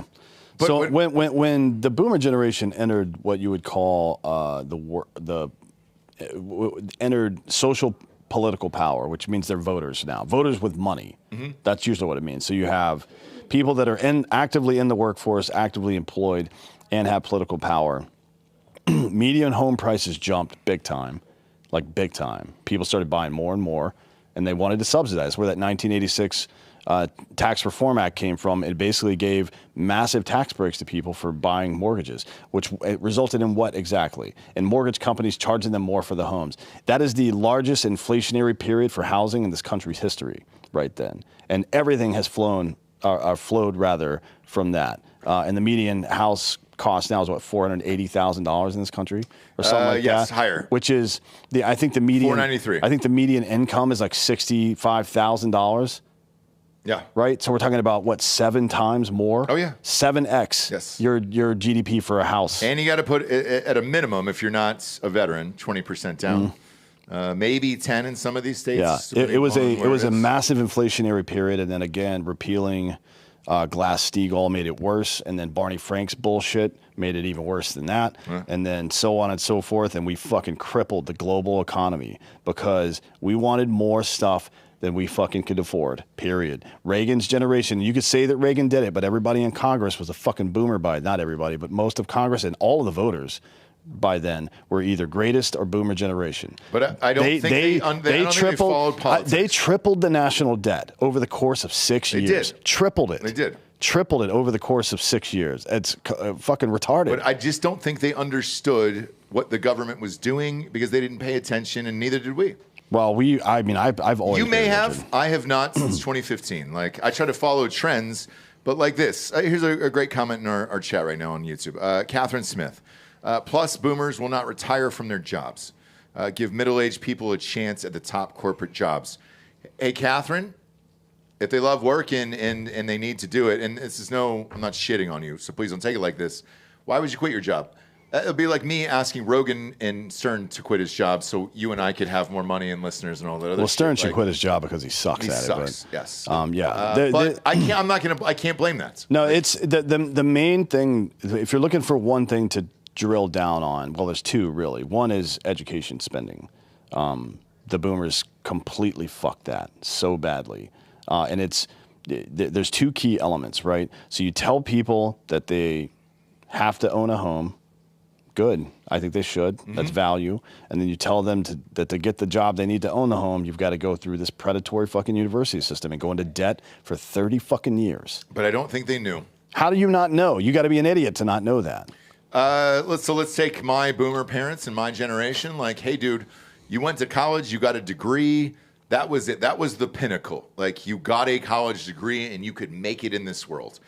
They were dead set on that because that's what their parents had told them and vice versa. And now it's a different time where we're seeing more and more people come up here for Drinkin Bro of the Week that are manual laborers, plumbers, fucking working on houses, all that other shit, GCs, everything else. And they're making more money than everybody else. Truck drivers, for Christ's sakes. When would we have said that? Hey, become a truck driver, you'll make $150 a year. Like, well, those jobs that we should have always said that because those jobs have always paid well, just like electrician and plumber and so on. But we didn't do it. And now we are now. We are now. You're saying we, like who's the we? The we is us on the show. Like, there is shows like us that are saying, hey, dude, no, I mean, bring like, these guys up and say, great. You're saying who, like, we. But who is it in that generation who said, hey, man, these jobs are out here. Go be a GC. Go be a plumber. I'm sure there were plenty of people saying it, but clearly the government was angling in a different direction because they were making money off of these universities. So I agree. And it was the boomer generation in charge of the government. The boomer generation is responsible. It doesn't mean that every boomer is responsible. But that generation is 100% responsible. This government right now, what's going on, what we bitch about with Anna Paulina Rubio and everything else, I'm pissed off about it. And there's nothing I can do. You want to fucking go and proxy vote? Like, fuck off. You're going to tell the rest of Americans to go out and vote and you're not going to do it yourself? Can I change it personally? No. Can I bitch about it on a podcast to millions of people? Yes. But that's as far as I can possibly go here. I'm not in her fucking district. I'm not there. And I'm sure they felt the same way. And, like, it feels helpless at a certain point when we're trying to go up against the government and we cannot win as American citizens. That's just my personal opinion. You can blame the boomers, you can blame us, you can blame everybody else. But at the end of the day, this fucking Mike Johnson guy is the Speaker of the House, who I think is a piece of shit. I hate everybody in the state of Texas, Republican-wise. And I'm a fucking diehard repube. I hate Abbott's. I hate Cornyn. I hate fucking Chip Roy. I hate all these fucking guys. Crenshaw, everybody else. I hate Jasmine Crockett, for Christ's sakes, on the Democratic side here. I hate every politician, Gonzalez down in San Antonio, in the state of Texas. I go out and vote just like everybody else does. There's not a goddamn thing I can fucking do about it, and it sucks. Eventually, I will leave this state the same way as I left California, or great. I will pile up the money at the end of the day and go to another state. But that sucks too, even saying that out loud. So I just don't know how we break this cycle unless you go back to the tariff shit with Trump, and he's allowed some form of, God, I hate to say dictatorship. I hate it so much, but I don't know what else is left. Well, I think what else is left? I don't think most people would agree with you, but I think dictator is a neutral word as well. I mean, in the Roman sense, I've said this many, many times before, but it wasn't. It wasn't until somebody was made dictator for life that it was a problem. Okay. Right. In Roman. So like, how would you personally fix it? Because let's face it, out of everybody here, you're the smartest. How would you fix this so that it's not a term of like a king, but somebody who's going to control the country and get it back on track to where it needs to be and then resign? I mean, I don't know that you need to require a resignation necessarily. I've said this before. Death? Everything comes with threats and benefits, I guess you could say. Like, it's certainly easier to influence one person, right, and capture them or blackmail them or whatever than it is 600 or so that run our government. But it's easier to unseat one person than it is, right? Oh, yeah. Than to unseat 600 people. This is why all these elections and shit, we have an election and the number of Republicans increases by 7 in Congress. Who fucking cares? They still haven't done shit. Nothing. They've done nothing. So, and then, the other part of it is it is easier to corrupt one person. And the problem is, like, we can probably, depending on what side of the political aisle you lean on, you might be able to think of someone who's like, I would be okay with that person being in charge for a while.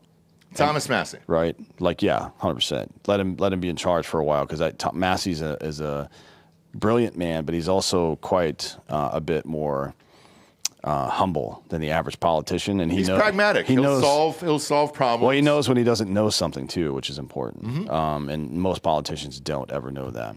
But the problem is always succession, right? And it's something that people these days that don't live in specifically authoritarian countries, although we are in a surveillance state right now where the government can reach into your bank account anytime they want. Anytime they want. It's happened to us. Yes. $25,000. We live in a legit surveillance state. But places that are more used to authoritarianism don't have a problem with this. People that have lived in democratic countries have a bit of a problem with it. And it's because of succession. For every fucking Augustus Caesar, Octavian that you get Tiberius, who is raping babies. You get Caligula and Nero, these lunatics, right? Wow. And then in 1 year, Rome had 4 emperors that were terrible, all in 1 year. So it's like, that's the problem. And it's the only way to solve it, to answer your question, is for individual human beings to do what they are responsible for. Like you said, well, we didn't know, we didn't pay attention, all this. We got the government that we deserved then. That's what happened. But right now, at this time that we're in, we're all paying attention. We're all listening to podcasts. We're all locked into our different shows and everything else that will kind of shed light on what's going on in government. And that's fine. However, that generation was nuts. You had 3 channels at the end of the day. They were spewing the same fucking bullshit. You've talked about Walter Cronkite. And, that was Changing peak News. Operation Mockingbird, too. Yes, and he did that. I went back through those tapes after you talked about it on the show.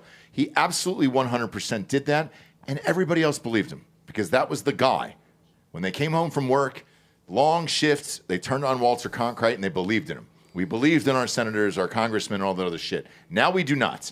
So how do we change it? You have to. There's only one way to change it, and I've said this before. Unless Trump is going to force the Senate to break the filibuster and codify into law these things that he's talking about, which I don't think is going to happen. I don't either. The only other way to solve these problems is through persistent nullification, and that is at the local and state level.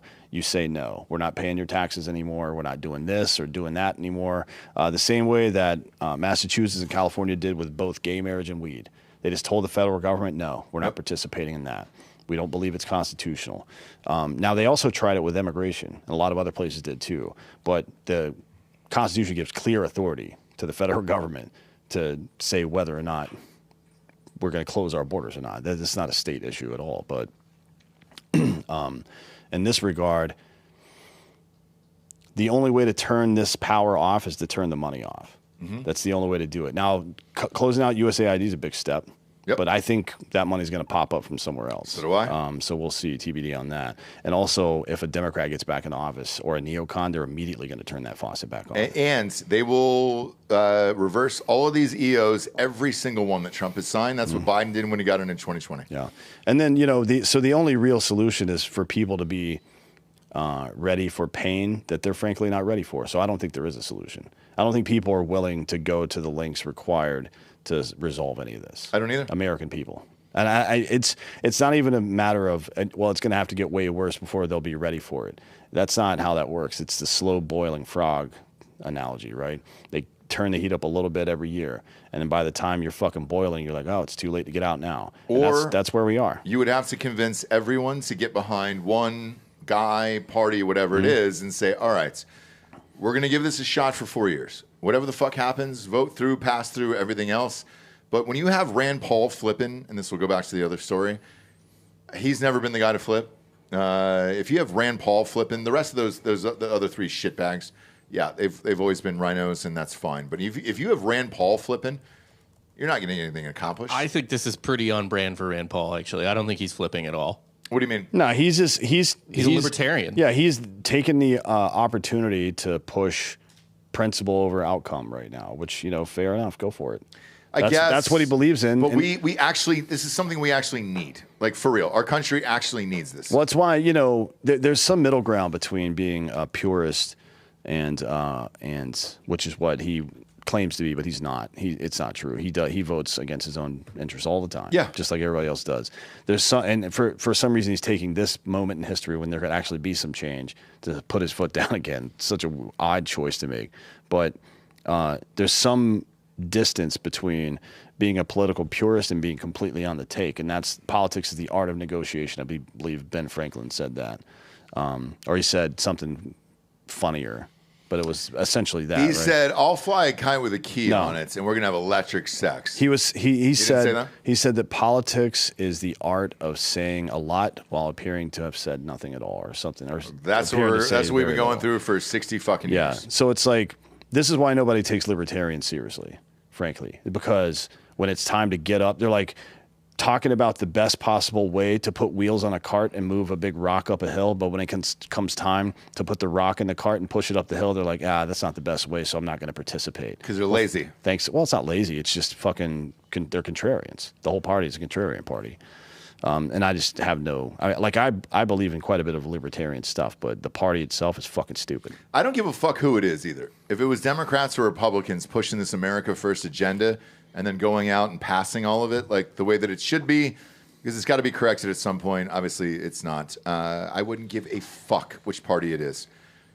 It's got to start, and it's got to start now. Otherwise, this is going to continue on, and then the next generation, my kids, are going to be doing a podcast and be like, you know who fucked this up?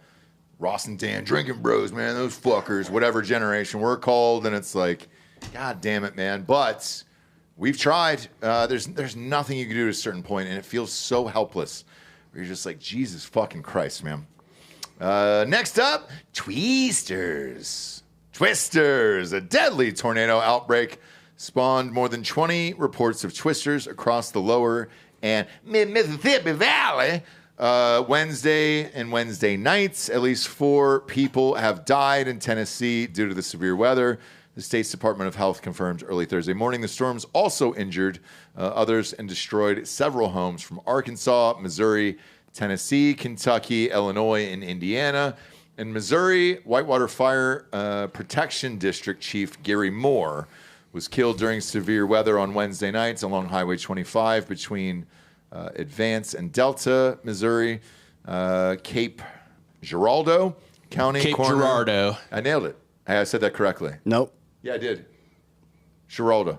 It was very close. Well, maybe if you were we didn't need to pop in for that. if you were Chinese, that would be the correct way to say it. Come on, man. We didn't need to pop in on that, dude. I had it, Bob. How Now dare you're- you besmirch the hometown of Rush Limbaugh? Now you're just making me look like an asshole, Bob.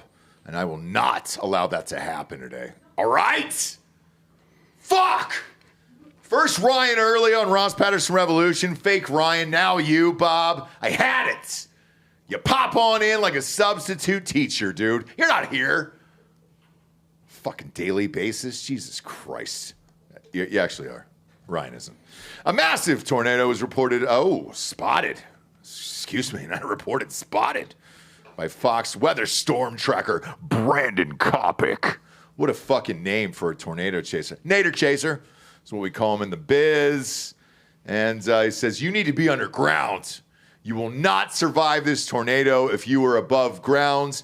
Give me Sydney Sweeney and Glenn Powell giving this news. I don't need to hear it from this guy, okay? Let's put the two of them in charge of all of this, and then, we'll take some cover. We got any videos of this? I'll try to find a video. This is a picture of Whoa, holy shit. God damn. Yeah, there's some video, too. There's some wild-ass videos. Pop this up, Bob. Give the people what they want. Some violence, destruction. Glenn Powell. They're about to greenlight Twisters 2 right now. Okay? It's a big movie around the world. Pretty I big enjoyed boy it. here. Look at that, dude. I think it's huge. That's a Cat 3. It's a Cat 3. I think it's huge. Tornadoes use the Fukushima scale. What's so that? It would What's be that? an F3. Oh, that's an F3 then, all right? EF3, actually. Yeah, that's an F3, okay? I've been out here in these tornado streets. There you go. I've been attacked by one, Bob. I had to evacuate a Georgia fucking high school. Chattahoochee High. I'd evacuate, go inside the school, hide in the middle room. Here's one popping down. Look at that. That's a 2. That's an F2, Bob. It's smaller, but the cone is very shaped. Very shaped. Like a Madonna bra. Looks nice. Who's this little smart car who pulled up there? Get the fuck out of the way, bro. You're going to be swept away, homie. God damn, dude. Anywho's. That's what residents did, is they took some videos and then the devastation and everything else. Seems like a typical Nader season here, Anthony. I don't know. It's been pretty. Maybe it's just the media. Oh, look at this. Yeah, we got better shots of it now, and people are being more. Look at that. Is that a double fucking funnel? It's a big fucking boy. Yeah. Jesus Christ. That is a big one. Yeah, that sucked in 2 funnels into a F5 there. Man. Yeah, that is something else right there. The power of nature. Man, I'd love to drive right in the middle of that and see what happens. We should send Gary storm chasing for a street gun. Holy shit. Is he back there? Gare Bear, where you at? Come on, man. I think we should. Jesus Christ, Gary. It was your time to shine, dude. He What are you out there doing? For a segment, so No, he is. The segment is now. It's attached to this. I think we should. Christ, Gary. We should launch Gary into one with a trebuchet. Yes. All right. So, Gary. And put a GoPro on. Fucking A. The obviously. 2 minutes you stepped out, dude. We got you back for your segment here. Okay. All right. So. you want me to tell you about this tornado here, or what's going on? No. It we're has been sending you storm pitched by the chasing. audience for you guys to storm chase. Seems kind of boring, but I'm in. No. Dude, going into the eye of this? I'll drive straight through it. That's what I'm saying. Would you do it, yes or no? think Oh, you I got would to. do it. Got Okay. to. I would Got do to. it. Delco, baby. Yeah, Got I'm proud to. of you. Because you'll go anywhere, all right? Is this more dangerous than the Tesla protesters you were up against last weekend? Yes or no? Well, dude, anything was more dangerous than those old boomers baking in the sun. Come on, man. Come on, man. All right, Gare Bear, you went out to the Tesla protest. Hey, I'll send you out to a storm. Would you do it?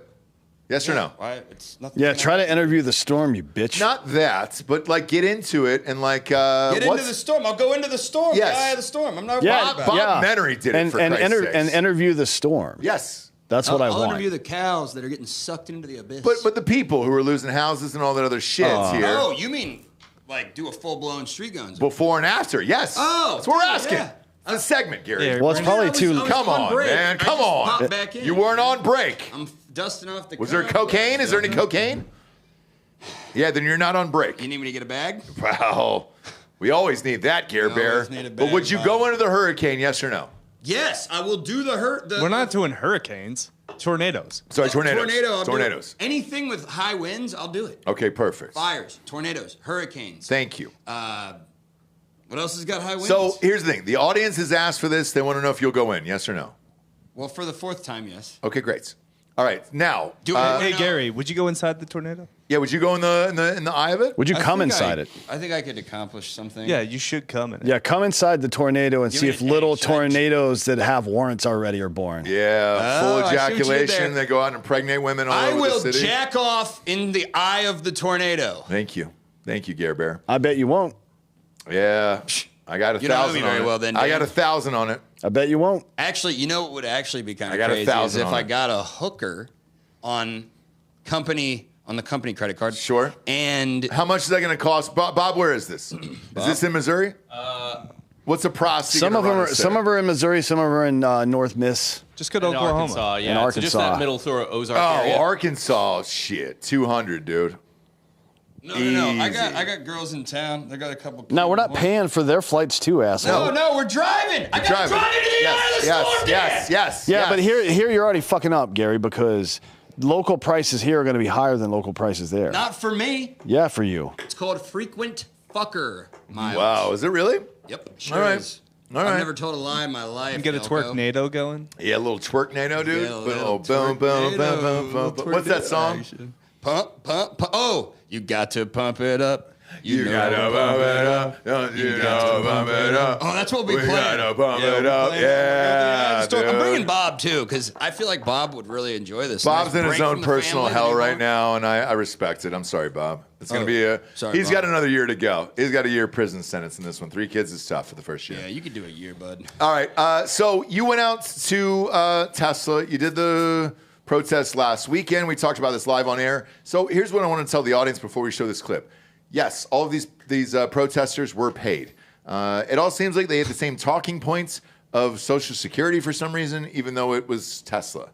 Yeah. I don't know if they were paid or not. They were. We got confirmation from Savannah. I hit her up and I said, "Hey, dude, come on the show." Oh, so yes. Okay. Is she coming on? 10. Yes. 10 to 12. Okay. So at 10 minutes to 12, they actually started leaving. Yes. They all left at the same time. They all basically said some of the same things. I didn't get to talk to a lot of them because they were. I think I have a sort of abrasive personality. Maybe I wasn't wearing a shirt. You don't say. People gotta work. They were a little. The old ladies love it. The old ladies love me, but the younger people were like, they didn't. I don't think they knew what to say, but they didn't want to say anything. Okay.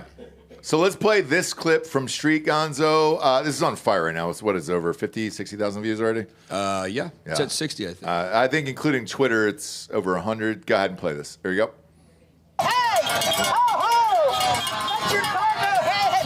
What did you just say? Heil Hitler. Do white guys not know when they say no? It's kicking me off. I pop some tits as a smoke screen. Follow me.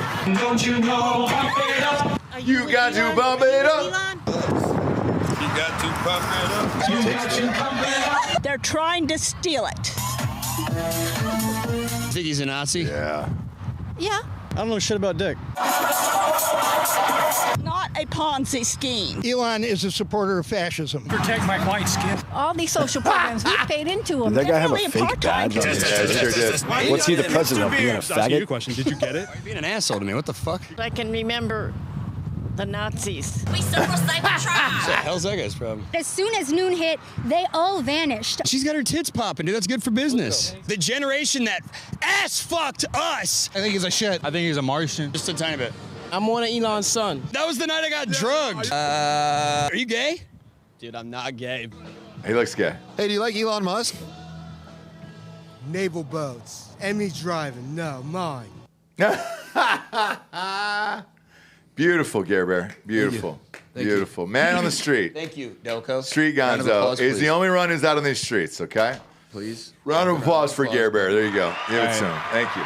Thank you. He's earned it. Jeb. Thank you. He's earned it. He's earned it. No, you have. You've Yeah, earned it. take the rest of the week off, Gary. I already basically did. So, Yeah, don't do that. I got one more day left. Look, here's the thing Well, he about hasn't this worked whole this week at all. situation with the Tesla protesters. To me, Sure. it shows what the split is doing in the Democratic Party, what the split in the Democratic Party is doing to voters and how it's happening. So you got the younger Democrats are a completely different party than the older Super ones. progressive? Very aggressive, progressive, and Gay. they don't, very gay, but also they don't want to talk. The older folks, there's a lot of stuff we have to cut out, obviously, that's boring and stuff, and there's conversations we have off camera. But like, that guy with the Ukraine shirt, I don't agree with what he was saying, but he did say that he was. I asked him, why are people nowadays not protesting like they used to? Why is it so aggressive? Why is it violent? Why do people not know what they're talking about? And he was honest and he said, I don't know what the difference is between the kids these days. But when he was growing up during the Vietnam War, they were protesting, doing peaceful protests, and that seems to have dissipated from the current climate of protesting. Does that make sense what I'm saying? It does. The way that the older folks and the younger folks. Well, it was real back then, and now they're getting paid. So now they're leaving, 10 minutes before they're paid to leave. I mean, it wasn't really real back then either. They were Was it not? They were out of work college kids that were high on drugs. Okay. Fighting a man. Like, well, maybe, right? Like they got inspired by MLK, Rosa Parks, Medgar, so on and so forth. Sure. And they're like, oh, we should go be part of that. Yeah. But also we're druggies. No, there's that too. Well, Dan, you have a good. That dude that fucking Jenny from Forrest Gump was dating. Jenny. He's the fucking average 70s protester. Oh, yeah. We're going to fight the man. Yeah. Like, okay, dude. I'm sorry. It's Nixon. It's this fucking war, man. I didn't mean to hit you, Jenny. Whoa. We suddenly have problems with drugs now? What the hell? No, we don't. But again, we're going back to Forrest Gump here, okay, guys? No, I'm saying that if there's a group of people sitting around and most of their content is being created as a result of drugs, for example, Aubrey Marcus, you can probably dismiss every single thing that person says. Pretty close. Forever, right? Because they're full of shit. Like, they're just high. Once they're sober again, and a lot of them never become sober again, unfortunately, but once they become sober again, they're like, oh, man, that was dumb. Yeah. You ever came up with a joke when you're fucking stoned, and you think it's the funniest shit you've ever said in your life? 400. And you wake up in the morning, and you're like, what the fuck is this bullshit? I remember I was finishing a rewrite for a big budget movie. I won't say what it was, and I was like, "Oh man, I'm getting tired. I should take an edible and get ready to go to bed." I woke up and read that next 10 pages in the morning. It was the worst thing I'd ever written in my entire life. Like, yeah, I understand. 2 dinosaur monkeys, man. Yep. Stupid. It was. How stupid. funny is that? Like, you got to get the fuck out of my house. Never wrote on weed again after that. It was all like in the first person too. Like I was in the fucking thing. Oh boy, that's awful. not great. It was awful. It was awful. Not only is there the aspect of the younger liberals don't really want to talk, and the older ones do. The other contrast I noticed is that there were not very many people on the pro-Tesla side because it's a counter-protest. You know what I mean? Mm-hmm. But everybody that was over there would talk to me. All of them. There were like 5 people, but they would all talk to me. So that says a lot about the dichotomy of whether these people protesting Tesla, whether they're paid or not, or whether they have any idea what they don't want to show their faces because when they end up at other rallies, that's what happens. Well, I think it's like, hey, I'm being shuttled around. Some of it is also probably just being a little bit more technologically mature and realizing that video that you're making, just because the guy looks like Gary, doesn't mean that it's not going to be millions of people seeing that shit. Yeah. Right? There's some level of technological sophistication Also, for the younger crowd that the older crowd just doesn't have. I mean, that dude straight up walked up to Gary and said he was a Nazi. Yeah. And that's the neighborhood he lives in. There's a listener. Janzer in the chat has said, I don't give a fuck about Tesla. It's not just Tesla. Like, it's everything else. And, like, you know. So, look, before I worked here, I had covered plenty of protests. Sure. It was always like this, and it always has been since I've been covering them.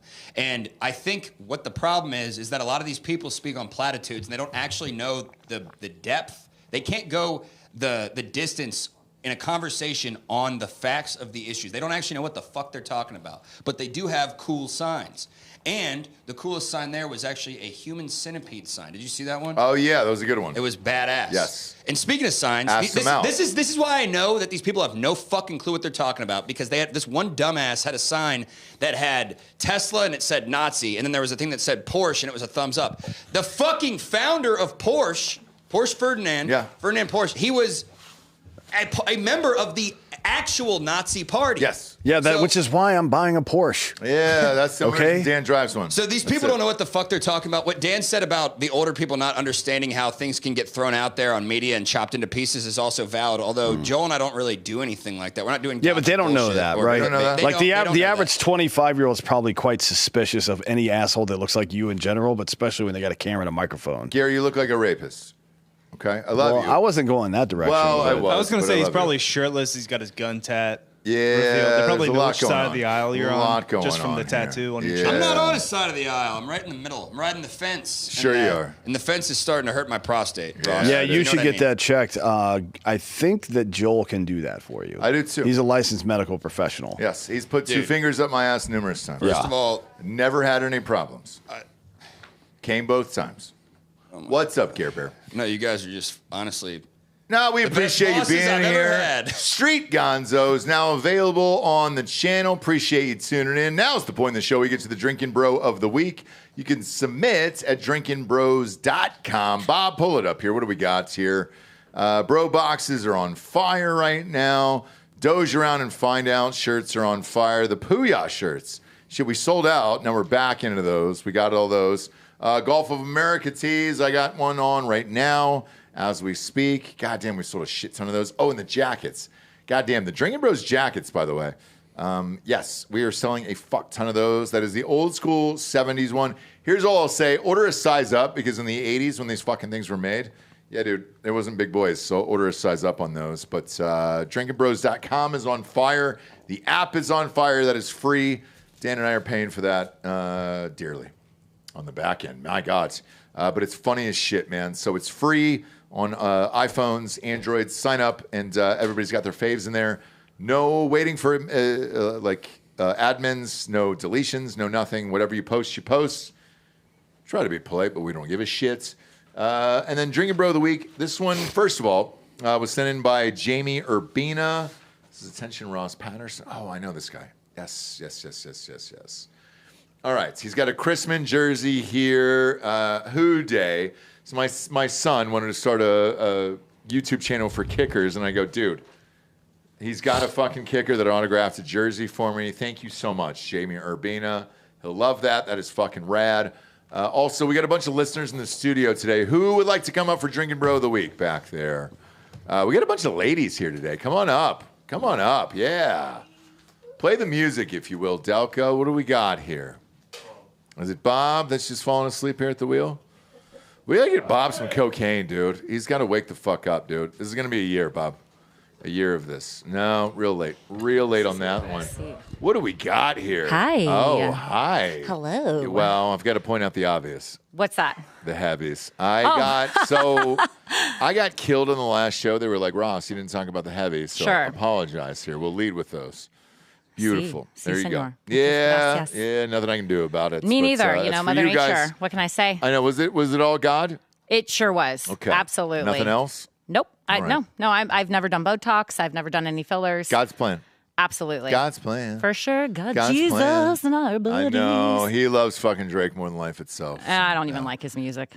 No one does. The kids, I by the fucking way, hate 'em. the kids are all fucking Kendrick. Well, my son loves Kanye and Kendrick. I know. Same with mine. Huge. It's Yeah. nuts, dude. And I'm Yeah. like, Even so, the other day you on your can't episode, stop 'em. Yeah, you were can't talking stop 'em. about the music, Yeah. and then my son was like, "What, Mom? He dropped it? Oh my God!" Had to look it dude. up.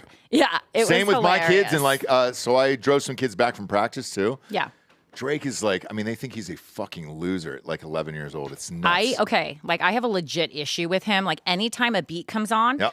I couldn't even name a song of his. If it drops, I get immediately irritated, and I'm like, "What the hell That's is funny, I know. this? Turn it off!" The And then my kids are all against Drake. no, they fucking make fun of me. I know. And my kids are like, "Mom, yeah, it's fucking Drake." I'm like, "God damn it, I knew it." I know. Turn that shit off. Weird, right? He's a weirdo. I know. No bueno. I know. Whatever. I know. But Tell everybody your name. hi, yes, exactly. So my name's Allison Clay on social. Yeah. American Mom. Yes. I'm friends with a lot of followers here. We're We know you connected. very well. We've been met. friends for Yeah, years on yeah, this show. you're We awesome. appreciate the support. Who do you want to give Drinkin Bro of the Week to? Okay, so I've got a couple. So definitely my husband. So my husband is friends he with. here? No. Okay. No, he's working his ass off and supporting me. Because you're and friends with my wife and you know everybody. Yeah, so I like love the we're able crew. to talk. I like love all this, y'all. yeah. Like, yes. We've all been homies for years. So I wanted to share a little memory. When we were moving from Southern California over to Florida, my mom ran for Congress actually. So when Holy you're, shit. When you're bringing up on a Paulina Luna, I got some issues with her. I'm not a huge fan Did of she her. beat your mom in a primary? She did actually. So my mom ran against Kathy Castor in Tampa in 2020. No shit. Yeah, but Okay. the thing is, like, I can go on and on. I don't want to waste everybody's time here with the fucking issues in Don't our worry about it. political Don't worry about system. But yeah, I got to interact with a lot of wonderful politicians. I got to meet a lot of great people who are doing groundbreaking things for the party and for the people. I mean, they're looking at. I'm a big constitutionalist, right? Mm-hmm. So I didn't even realize how conservative I was until my mom ran for Congress, and I'm at these events and I'm meeting people and I'm learning about these ongoing issues and what's going on. And I really started to wake up. I always took a back seat to politics because I just A lot of people did. Well, yeah, you don't want to get involved. You don't want the divisiveness. And it was like, what the fuck is going on here in our country? God damn it. We need to bring back manufacturing. We need strong businesses here, which is the backbone of our American society, our small to medium-sized businesses. And I'm a big proponent of that coming from a family of entrepreneurs. So, I love your community. I love you guys and what you do. I don't want to get You've always supported us. We're for sure. extremely Honestly, grateful. wherever I go, even yesterday, I came out here to Austin to come to a Shark Tank event, and I'm telling people about Drinkin Bros. Oh, what's this? And I love veterans. I have a lot of veteran friends. People in the community that I just my brother's a cop, I want to make those people feel good and feel like there is a community out there for them. And what you guys do with your information that you share, there's so much continuity and community. And that's huge. And I'm not even a veteran, even though I think it's just a lot of common sense and a lot of shared values. But and that's what carries over. And you call it out. The Yes. good, the bad, the ugly, even Yes. bullshit in the Trump administration that's going 100%. on. Like, you guys are like my go-to source of information. Honestly, I love each and every one of you. I know I DM'd everybody from the set. I'm like, I'm coming in next Thursday. I got to see y'all because this is a big deal for me to be here. And I love what you do. Hulk, met him. I met him a couple years ago in a grocery store. Hulkster, brother. Yeah. So when it comes down to Drinkin Bros, like my husband's the one who introduced it to me. When we drove across the country from California to Florida, he put it on. And at first, honestly, I was fucking repulsed. I was like, what the fuck is this? This is raunchy. My God. Murr. And then he was trying to explain RPR, you and Jesse. And I was like, I still didn't get it. And it took a couple of weeks and I kept listening and listening. I was like, what the hell? These guys are smart. They know what's going on. You guys are literally Crime Corner. I love this success. I got to say hi to Coop earlier, Gary, like all the guys back here. Like, I love what they do. You guys literally bring me so much joy and positivity in my everyday life. And I have no problem being a fucking raving fan for what you do because of the community. And I love it. But we're also grateful. And whenever you guys come in, the doors are always open. For sure. Grab They a sure 12-pack, grab food, grab whatever, and just hang. And we're here all day. Yeah. So we appreciate you just as much as you appreciate us. So thank you. Yeah, absolutely. And who do you want to give Drinkin Bro of the Week to? Yeah. So my husband, first and foremost, his name is Brian Crowther. Okay. So love you, Brian. Thank you for, being there for me no matter what. Like, you are, lately I've realized like he's such a big advocate for me for what I'm doing, being an entrepreneur, trying to get out there and create my own space. And he's working so hard and I really do appreciate him, love him. He's a very good guy, very good person. But he can't be here and I'm here. And also as I was thinking about it, I wanted to give it out to my sisters. Okay. I have 3 sisters, and they have been there for me in my life with custody and bullshit and lawyers and trying to start my life over. And they've always been there and been so supportive for me. They might not get every little thing that I do in my life. They kind of think like, oh, son, you're always out there and whatever, but they're my fucking sisters, right? They can be bitchy, they can be loving, but they're my fucking family and they're there for me and I fucking love them. So Nicole, I'm going to send this clip to you. Nicole, Camden, Tanya, I love you. My brother Cody, he actually got drafted by the Cowboys, got injured right after he made the team. Unfortunately, he was offensive line. He was awesome. He was coached by Jackie Slater at Azusa Pacific College in California. I love my brother Cody.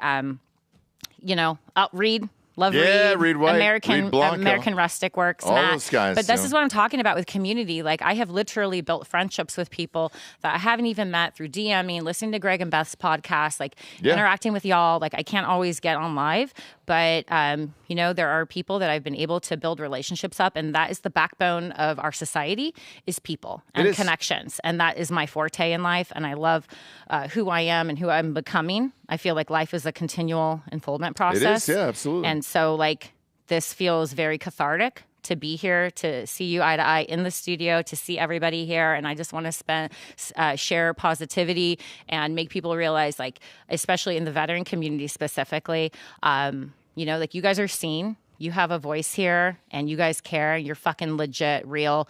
And especially what you're doing with Hard AF. Like, I'm in the CPG community as well. I love what you're doing with WeFunder. It's hard as fuck, isn't it? It's tough.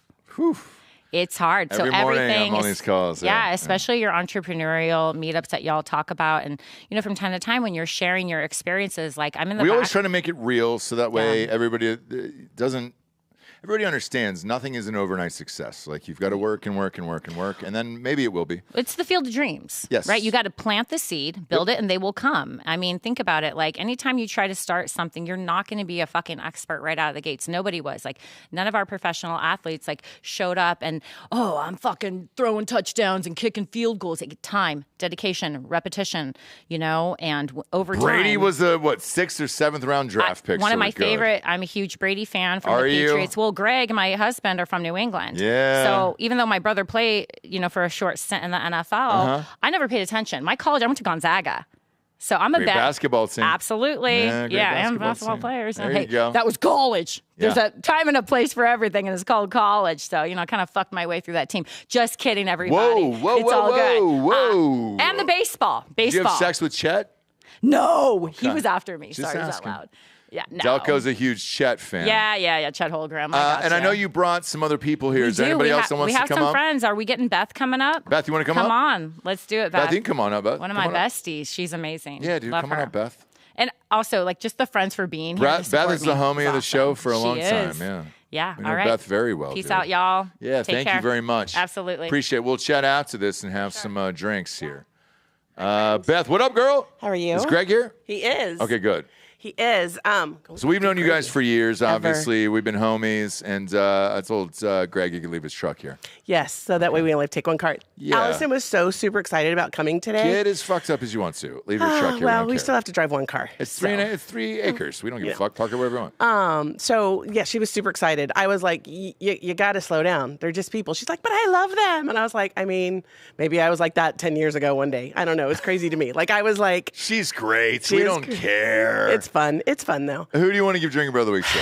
I actually want to give it to Greg. Do you really? So I do. Let me tell you why. So we only know you guys as Beth and Greg. You know that, we right? do, yes. Because you guys have been together for how many years? Oh, together for 20. It's a long time. Married for 18 in August. Yeah, dude. Yeah. But so I'm going through a transition, not the transition, but I'm actually retiring from my job. Okay. So he is going to be the breadwinner. I mean, I get a year's severance, so that is great. Yeah. But he's giving me the opportunity to kind of find my thing. Okay. Like, what do I want to be when I grow up? And I read dirty, dirty books. Sure. And you so read mine? I've listened to yours. They're disgusting. I read things that are probably even. They're Worse than mine? I'm reading porn, Come on, essentially. man. Come on, man. But I'm starting my own podcast. Congratulations. Which is terrifying. Well, you guys have had one for a while. Yeah, but there's a difference between two people and one person.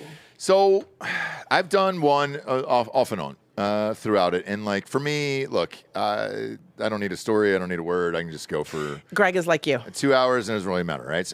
But it's not easy. No. So I wouldn't go all in just yet. Okay. I would record. Here's my advice. And that's totally what we're going to do. They're not going to be live because I need to figure it out. Yes. Record one, see how you do. Yeah. That's it. That's what I tell everybody. I'm like, hey, just record Well, one, and see how it's you do. easy when you it's going to be like a book review, but it's going to be more than what you see on like Instagram where people are like, if you want this, read this. I'm actually going to talk about the book.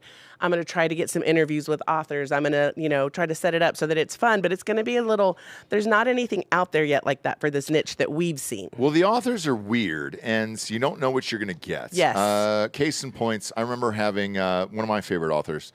Do you know that show You on Netflix? Yes. Massive show. Yeah. They're going to their last season right now, and the guy's a serial killer, and we're all kind of waiting to see what Stalker, happens. right? Like Stalker, yeah. So I hit up the author and said, "Hey, big fan of your books. Come on, let me hear about it." And she was just like, "I got really lucky." And you're like, "Oh." Well, you know how you get really lucky again? Come on my fucking show. But here's the thing. So I'm 15 minutes in, and I was just like, "Holy shit!" So you got another 45. Okay. So she was on the show when she did this. She was. Oh, I didn't catch that part. She was on Ross I'm Patterson sorry. Revolution. All right. And so authors besides me. Right. Everybody else is kind of quiet. So pretty reserved. kind of for that, I have questions. Like I'm going to come up with questions. Like, good. Here's one. How do you come up with these damn names sometimes? Like some of these names are so far fetched, and I'm like, great question. So take St. James Street James, which became a New York Times bestseller and all the other stuff. That name, I didn't know what it was, and I was stuck.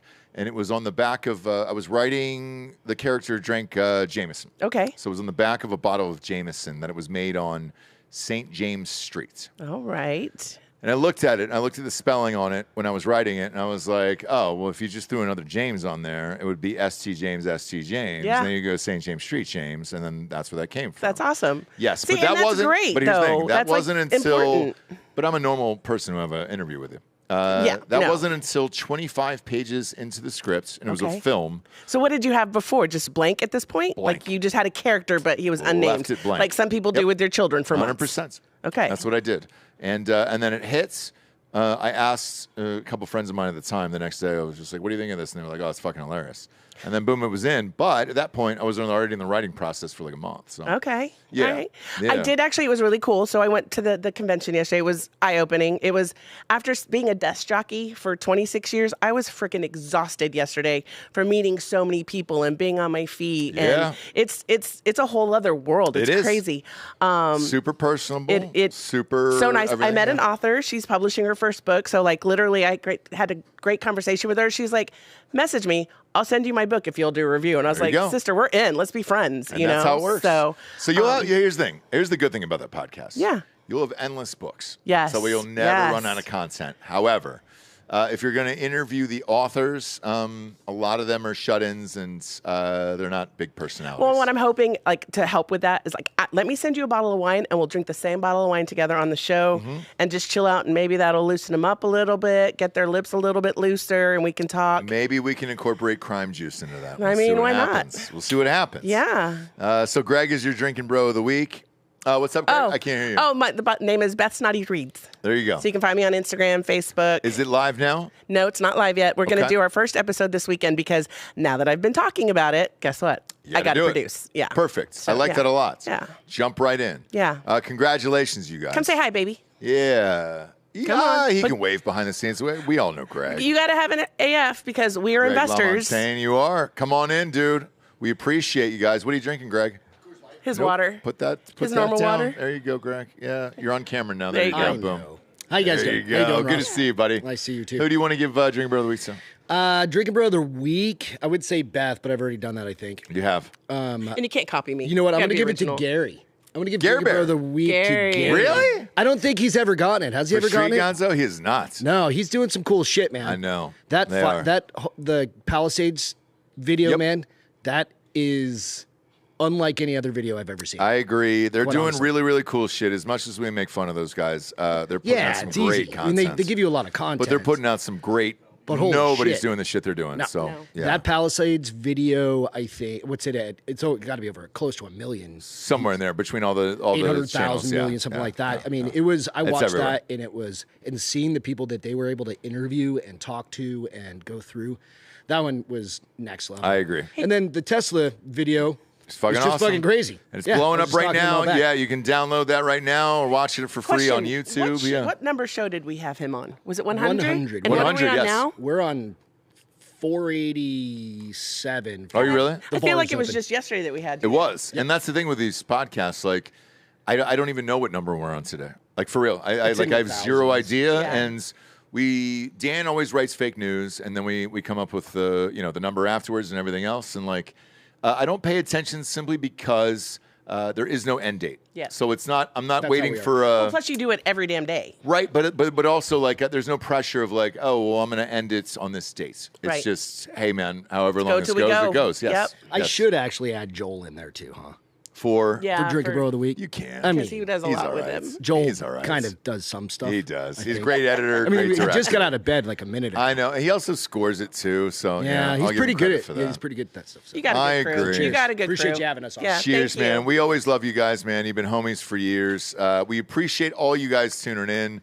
Drinkinbros.com is where you can submit. However, we would love to see you guys in person. If you're not able to come in, Out, it's fun. yeah, just go to iTunes, rate the show a 5-star, and leave a quick review. It really does help with the advertisers. I'm sorry for saying it. And then go to Spotify. It's just a 5-star, and you can walk away. For D'Anthony and Anthony Holloway, I'm Ross Patterson. This is Drinkin' Bros Fake News. Good night, everyone.